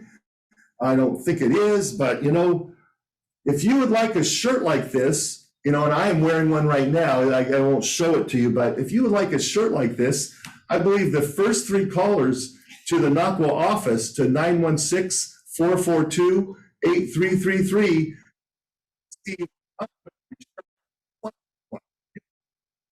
joy to say water is life. So anyway, yeah, man, the phones are off the hook. Woo-wee. So, and the other ones, you know, you might want to get one, but I think otherwise they're going to be on eBay, probably looking at $100-200 if you don't get one for free today. New movie Rivers 11. Rivers 11, that'd be great. Yeah. Well, thank you for letting me recognize NCWA and have a lighthearted moment about how truly important water is to life. As we look to the future, let me now introduce a friend from Southern California, the General Manager of the Metropolitan Water District, Adele Hashkhalil, who is looking to the future and will be joining us live from Los Angeles. Although NCWA was initially formed 30 years ago as a counter for Southern California, we have since that time developed some of our strongest partnerships and relationships with the Metropolitan Water District of Southern California. We had the great pleasure this past year to celebrate the retirements of Jeff Keitlinger and Roger Patterson, and to recognize our deep partnership with the Metropolitan Water District. We now have the great pleasure to work with the new General Manager, Adele, and his team at the Metropolitan Water District. It is my pleasure to introduce Adele Hashkhalil. Thank you for joining us, Adele. Oh, thank you. Thank you, Bryce. And thank you, David. And congratulations to NCWA for your 30 years of great work, partnership, and to Stuart, your recipient, your award. It's great to be with you. I know I had breakfast with David Guy, but maybe it's time for another one, David. We should do that soon. You know, Bryce, you talked about our relationships. I believe strongly that for us to move forward, we all need to collaborate, to work together. And I believe I come with a culture and a history of collaboration. And I believe that we all need to work together. And I'm honored to really come into Metropolitan at a time that we're facing our worst challenges in our history. But to me, I look at it as an opportunity for us to set the future for all of us across California, across the Southwest, to really work together to provide a future of resiliency, a future of protection of the environment, enhancing our fish and wildlife, protecting our farming businesses, and also continuing to provide water to our urban communities.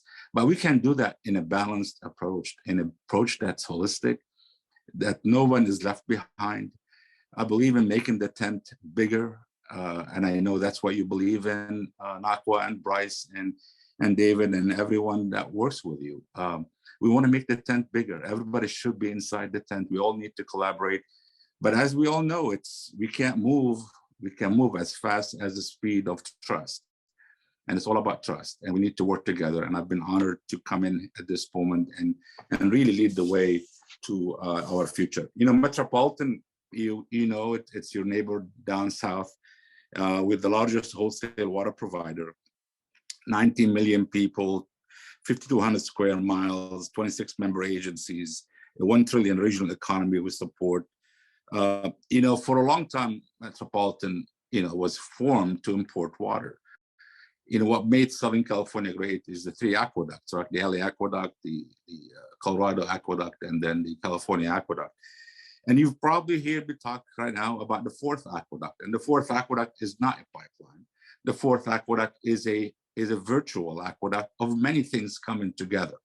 It's conservation, it's local water supply and reuse, it's groundwater storage, groundwater remediation, connectivity, working together on how we can store water when we have it and have it available for all of us when we need it.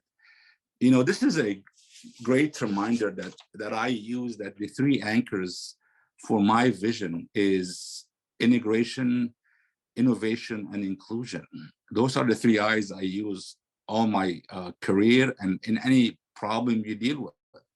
We need to look at ways to manage our water in a watershed approach across California, across the Southwest, whether it's on the Colorado River or the Sacramento River.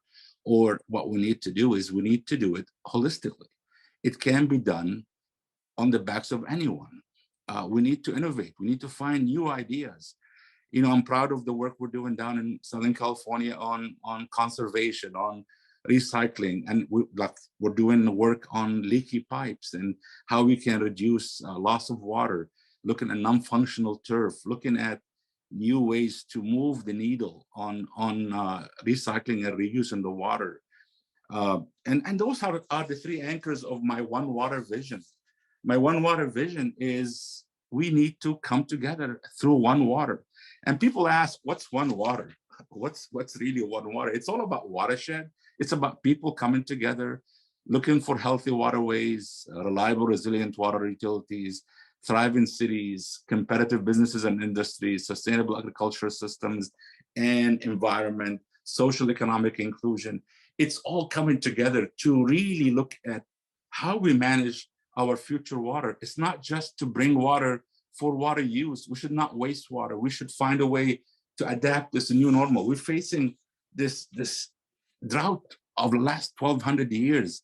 And to me, that's a calling. This is basically the time for us right now to take bold action, to take strategic, bold action, to be ready for the future, the new normal or that new abnormal, as you mentioned.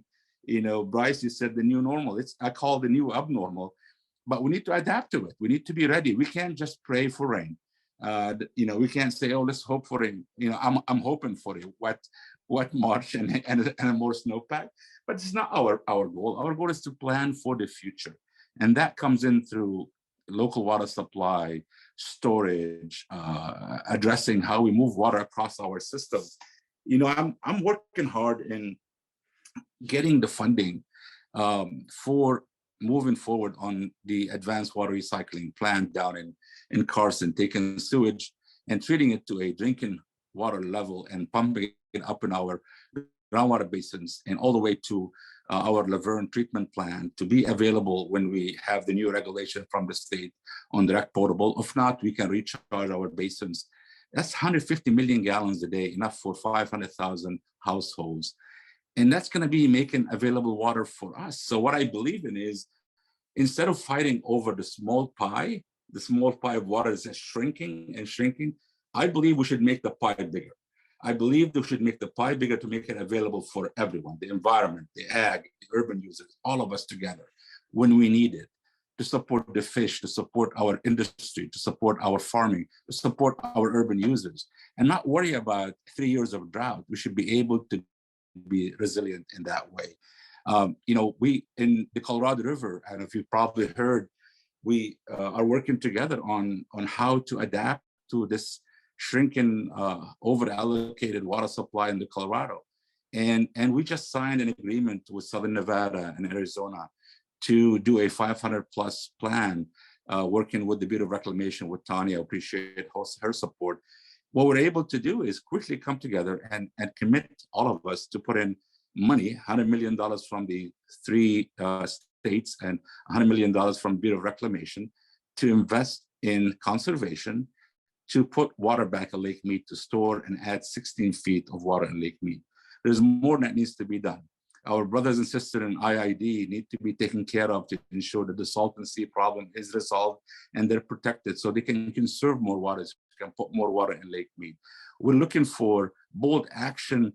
You know, I'm not sure how many people have been to Hemet, to Diamond Valley Lake. I know Director Randy Record, Bryce, he sends his best to you, Bryce, and he's very proud. His daddy was very proud, as you were proud of your daddy. They built bold action in 2000. 800,000 acre feet of storage right now that we have because we invested in that kind of future. Imagine if that kind of bold action is there now in sites and other places across our region. Conjunctive use of recharging our groundwater in the basins we have up north and south in Kern and other places to ensure that when we have water, we can put it in the ground and help address the issue with depleted groundwater, and then allow us to pull water when we need it. So it's a huge win-win that we have across what we need to do. It's all about people and communities. I think, anything we do, we need to think about the people we serve, ensuring uniting people. This is my goal when I came in, reaching out across our state, reaching out to all the water agencies, partnering with everyone, but also reaching out to the 7 states in the country of Mexico to partner, because there's things we can do, but we can't do it alone. Nothing can be done alone. And we have a chance now. We have the money and the resources, both at the federal and state level, to really invest. And I'm asking the state to help us put in money in to invest in the regional recycled water program, to help us in the funding of moving water around the system, so we're not reliant on the state water project. We still have regions in our area that the only source of water is the state water project, which is not acceptable in my book, in my One Water book. We need to diversify. I'm gonna work hard to ensure that we are making the pie bigger, we're moving water around the system, and that's something that's critical, because we are believing in how we can come together using new technologies, new ideas, what we need to do, but we only can do it when we're working together. Collaboration. I'm so proud of our partnership with you on science, on fish food, on plains, and increasing the habitat, on the California Rice Lands Salmon Project, Phase 1 and Phase 2, Sacramento Valley Salmon Recovery Program, the North Delta Food Web Actions.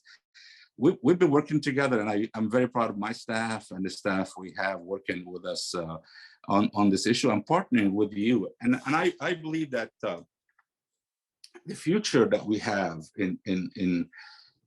for water, this is I look at this challenge as a great opportunity for us to really do something different. I have a call to all of us to demand of all of us, demand of the state, the federal government, for bold action.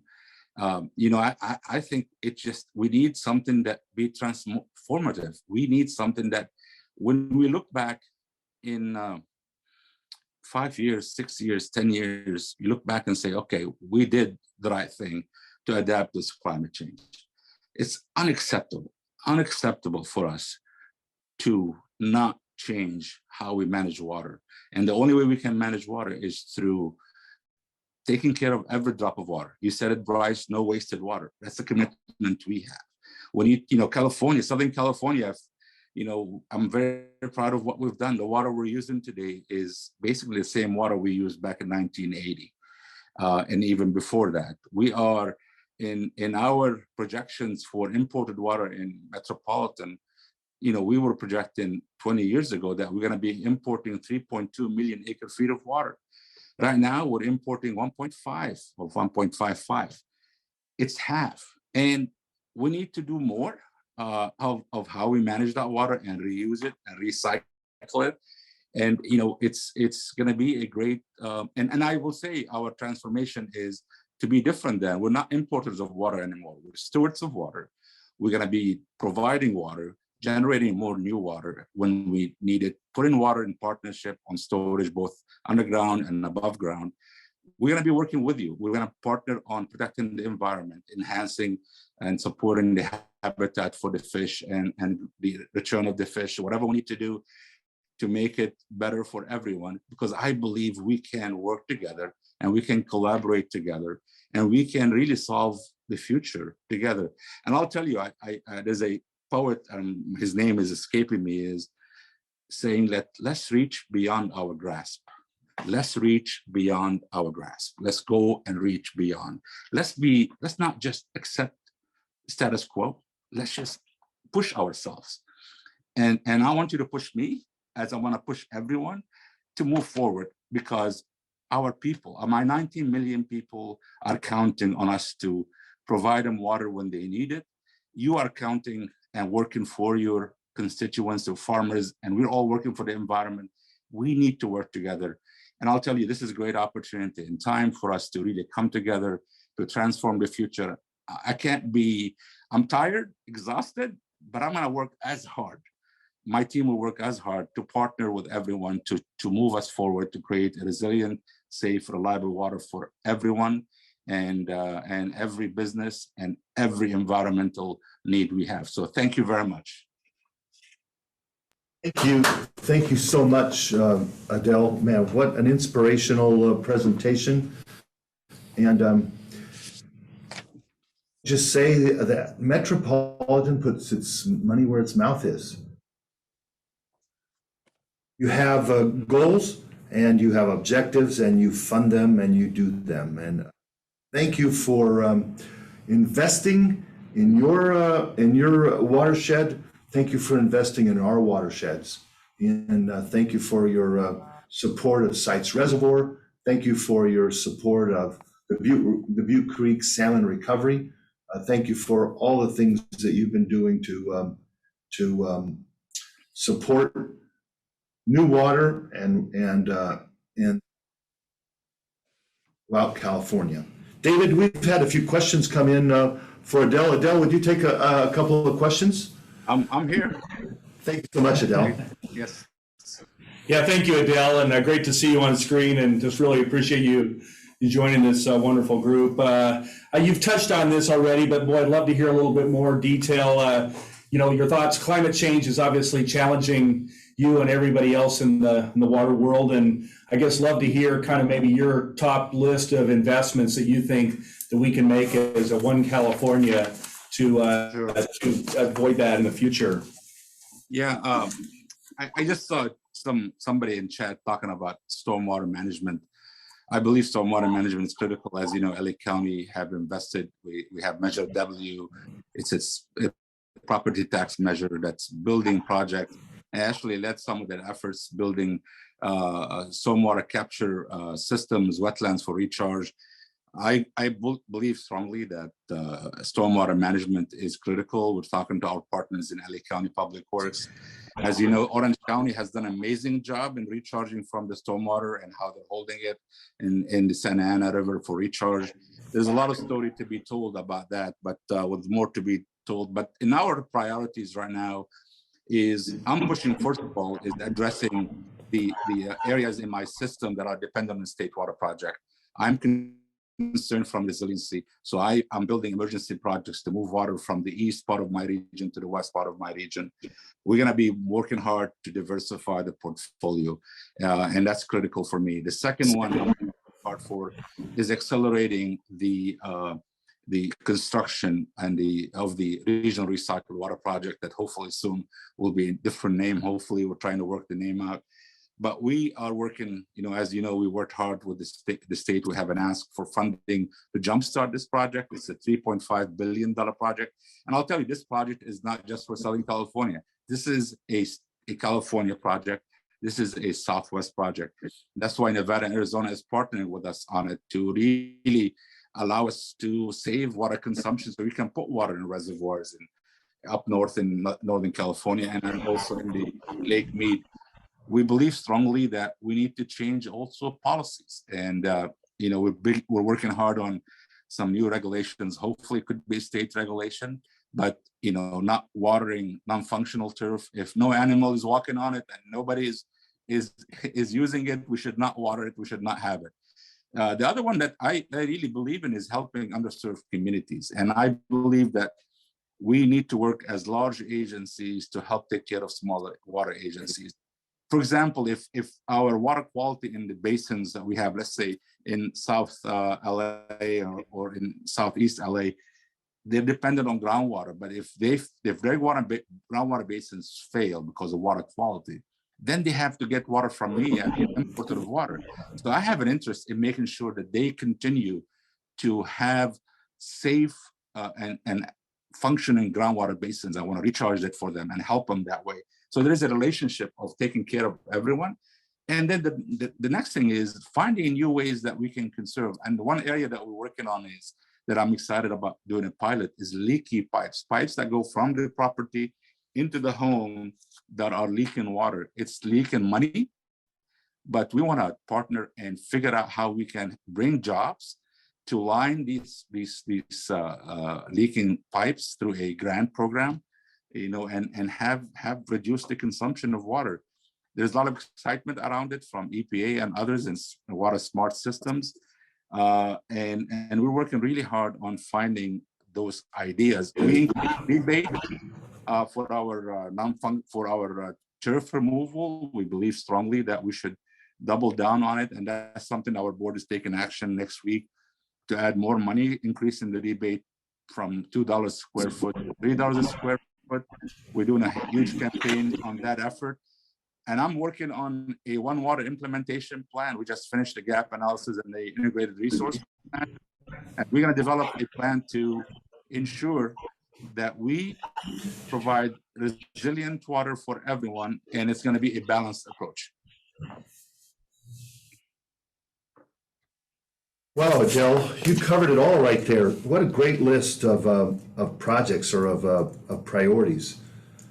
Concern for resiliency. We heard about that just recently with up here with Placer County Water Agency, hooking up underserved areas and making sure they have multiple sources. What recycled water. Adele, the Metropolitan Water District has been amazing in bringing people from Northern California down to do tours of your district. The things that I learned about your recycled water. So a significant portion of your supply comes from what you recycle or what you recapture to reuse. Amazing.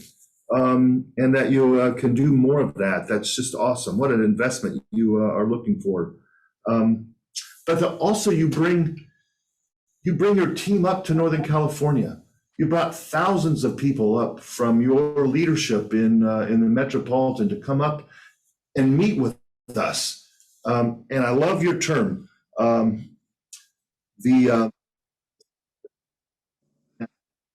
together that we are able to develop this this trust that we can move forward on. Underserved communities and fixing leaky pipes. Thank you for sharing that with us. David, did we have any more questions we wanted to cover right off?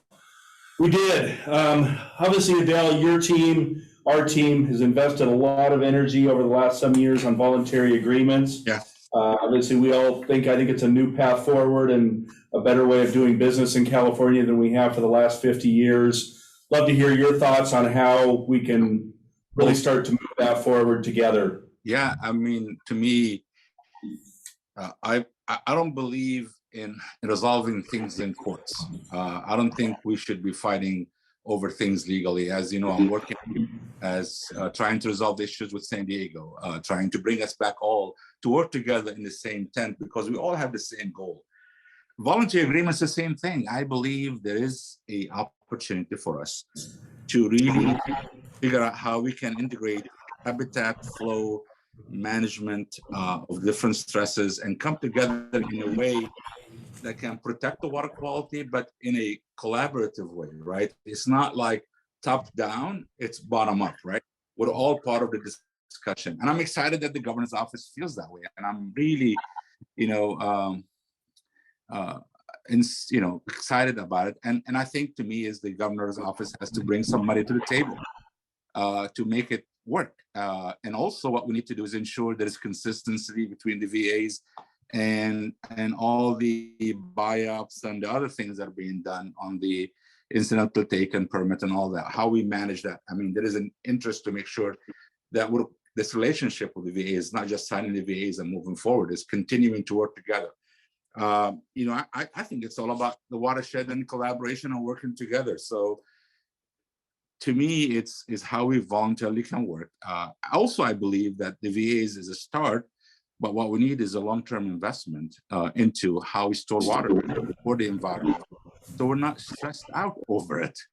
It's like our biggest issue is during the drought, where we can get the water to get the fish the temperature they need, the water they need. And I want to make sure also it's all based on science too. Let's bring science into the discussion.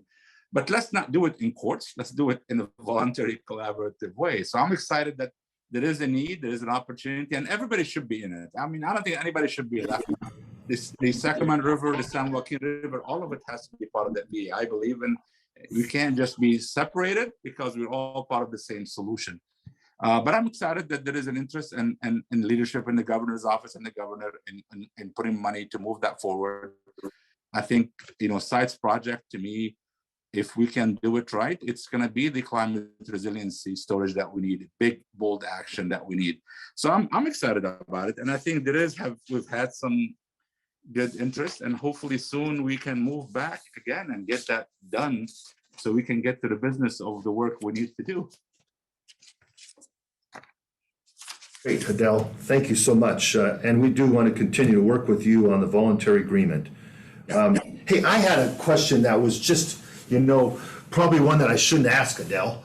We should maybe have this one over coffee or something, but okay. I watched a little bit of this football game that was hosted down in Los Angeles. And by the way, congratulations. I see you're wearing Los Angeles Rams colors. Nicely done. It could be Ukraine, it could be Rams, whatever you want. But outside of the stadium, they were having these interviews in front of this big a pool of water. And somebody was asking me, is that really there? And I said, well, my bet is that there's a multiple purpose there. And that, that the Metropolitan Water District and others need to have storage areas that can work as areas for recharge or for areas. And I was thinking it probably is more than just an aesthetic type of. Just to tell you, it's you said water is life, and I'll tell you, if you put water anywhere, people will come to it, right? It makes people feel good. It cools you down, right? Right. This project is an example of a sustainability at its best. Everything about this project is about reducing the energy that's consumed. It's open air, a lot of stuff in it. Water. They use recycled water. That water you see there is stormwater and recycled water together, captured there and reused in that area. Our partners in West Basin provide that water to them in recycled water. It's a recycled water effort. Plus, it has stormwater features. Everything. Right. They use native plants. They use stormwater capture and recycled water use and energy consumption. Sustainability is great.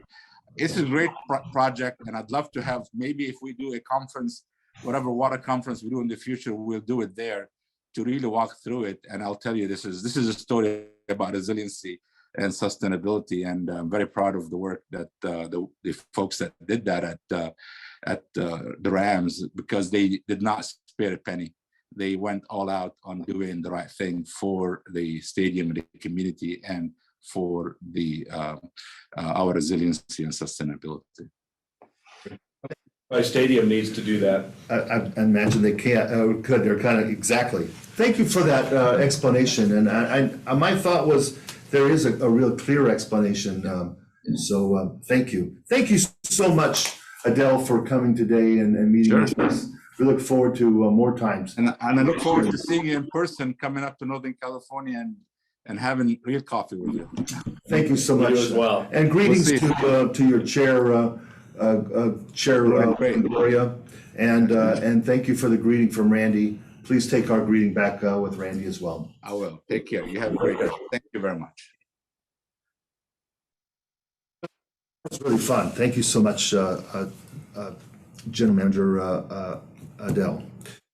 For the past 40 years, the Sacramento Valley has been blessed to have Senator Jim Nielsen representing the people in this special region.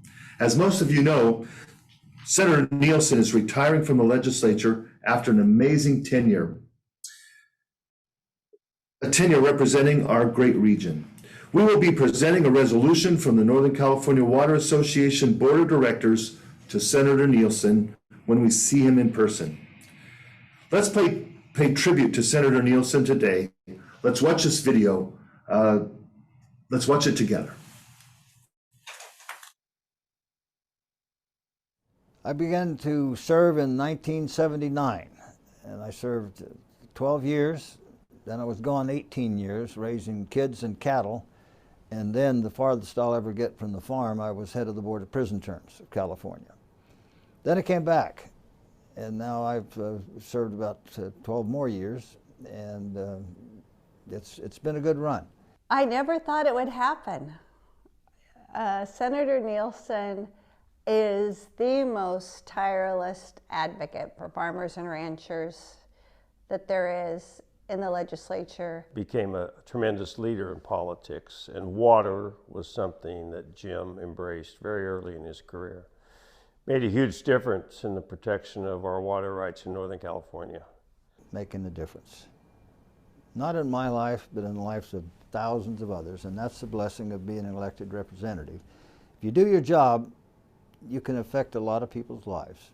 When you went to Jim with your issue, if it was just, he would go to the mat for you, no matter who was in his way, whether it was anyone in the administration, secretary level, governors. Jim Nielsen would fight the fight. Has fought for water rights, water storage, huge proponent of Sites Reservoir, safe drinking water.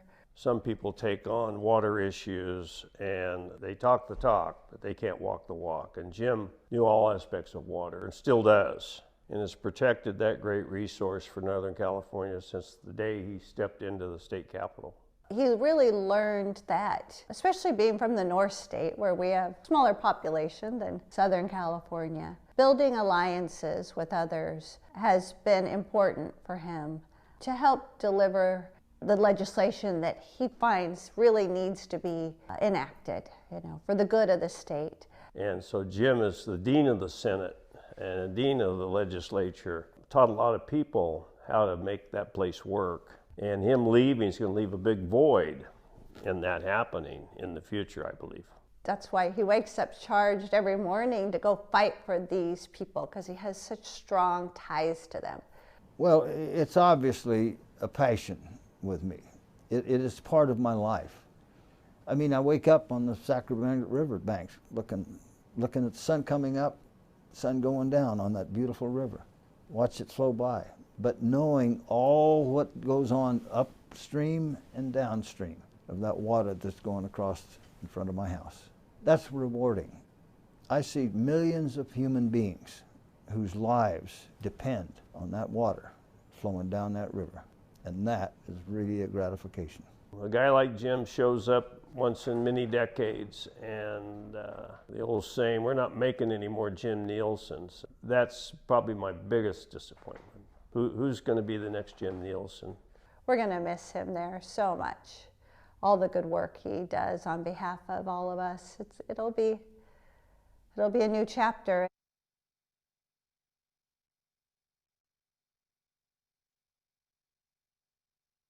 Wow. Thank you so much, Senator Nielsen, representing us since 1979. What a passion you have for our region, what a passion you have for water. We, like you say, we depend upon the water in the river, and we depend upon Jim Nielsen.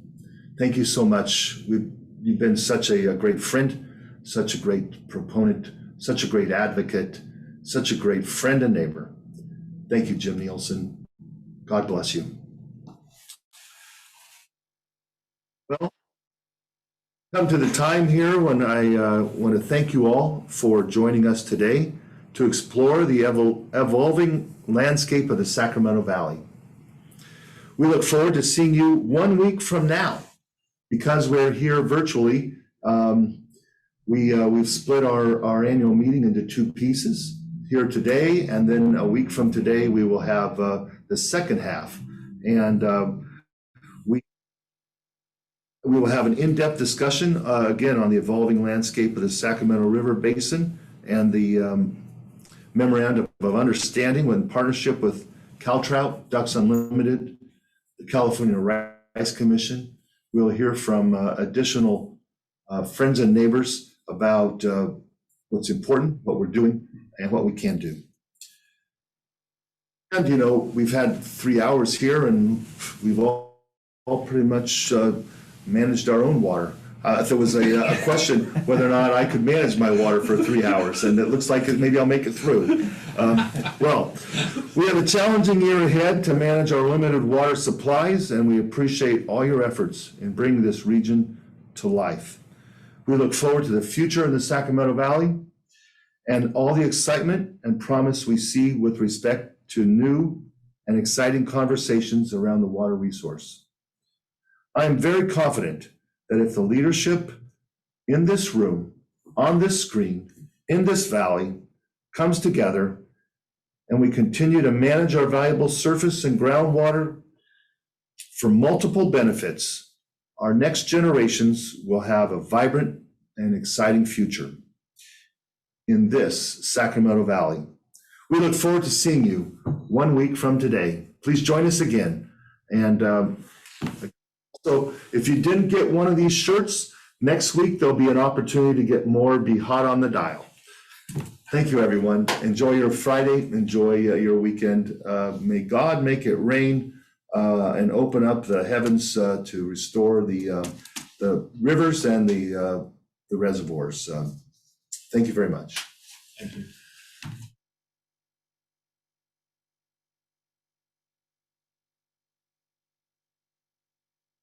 Well, you know,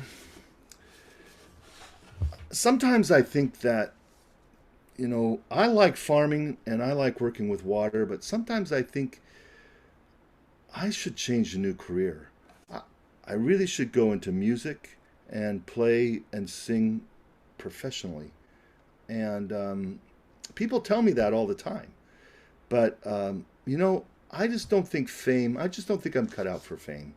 You know, it would just change me too much if I would leave the farming and water community and move more into music. You know, I would love to do a show, say the Super Bowl halftime show, but, you know, it would just change me too much. You know, this song I dedicate to Dee Dee Diadamo. She reminds me that this was one of her favorites. They are swimming almost every night. When the moon is full and bright, it's a supernatural delight. All the salmon swimming in the moonlight. Swimming in the moonlight. All the salmon are swimming in the moonlight. Swimming in the moon. Okay, that's just awesome. Price, that's probably enough.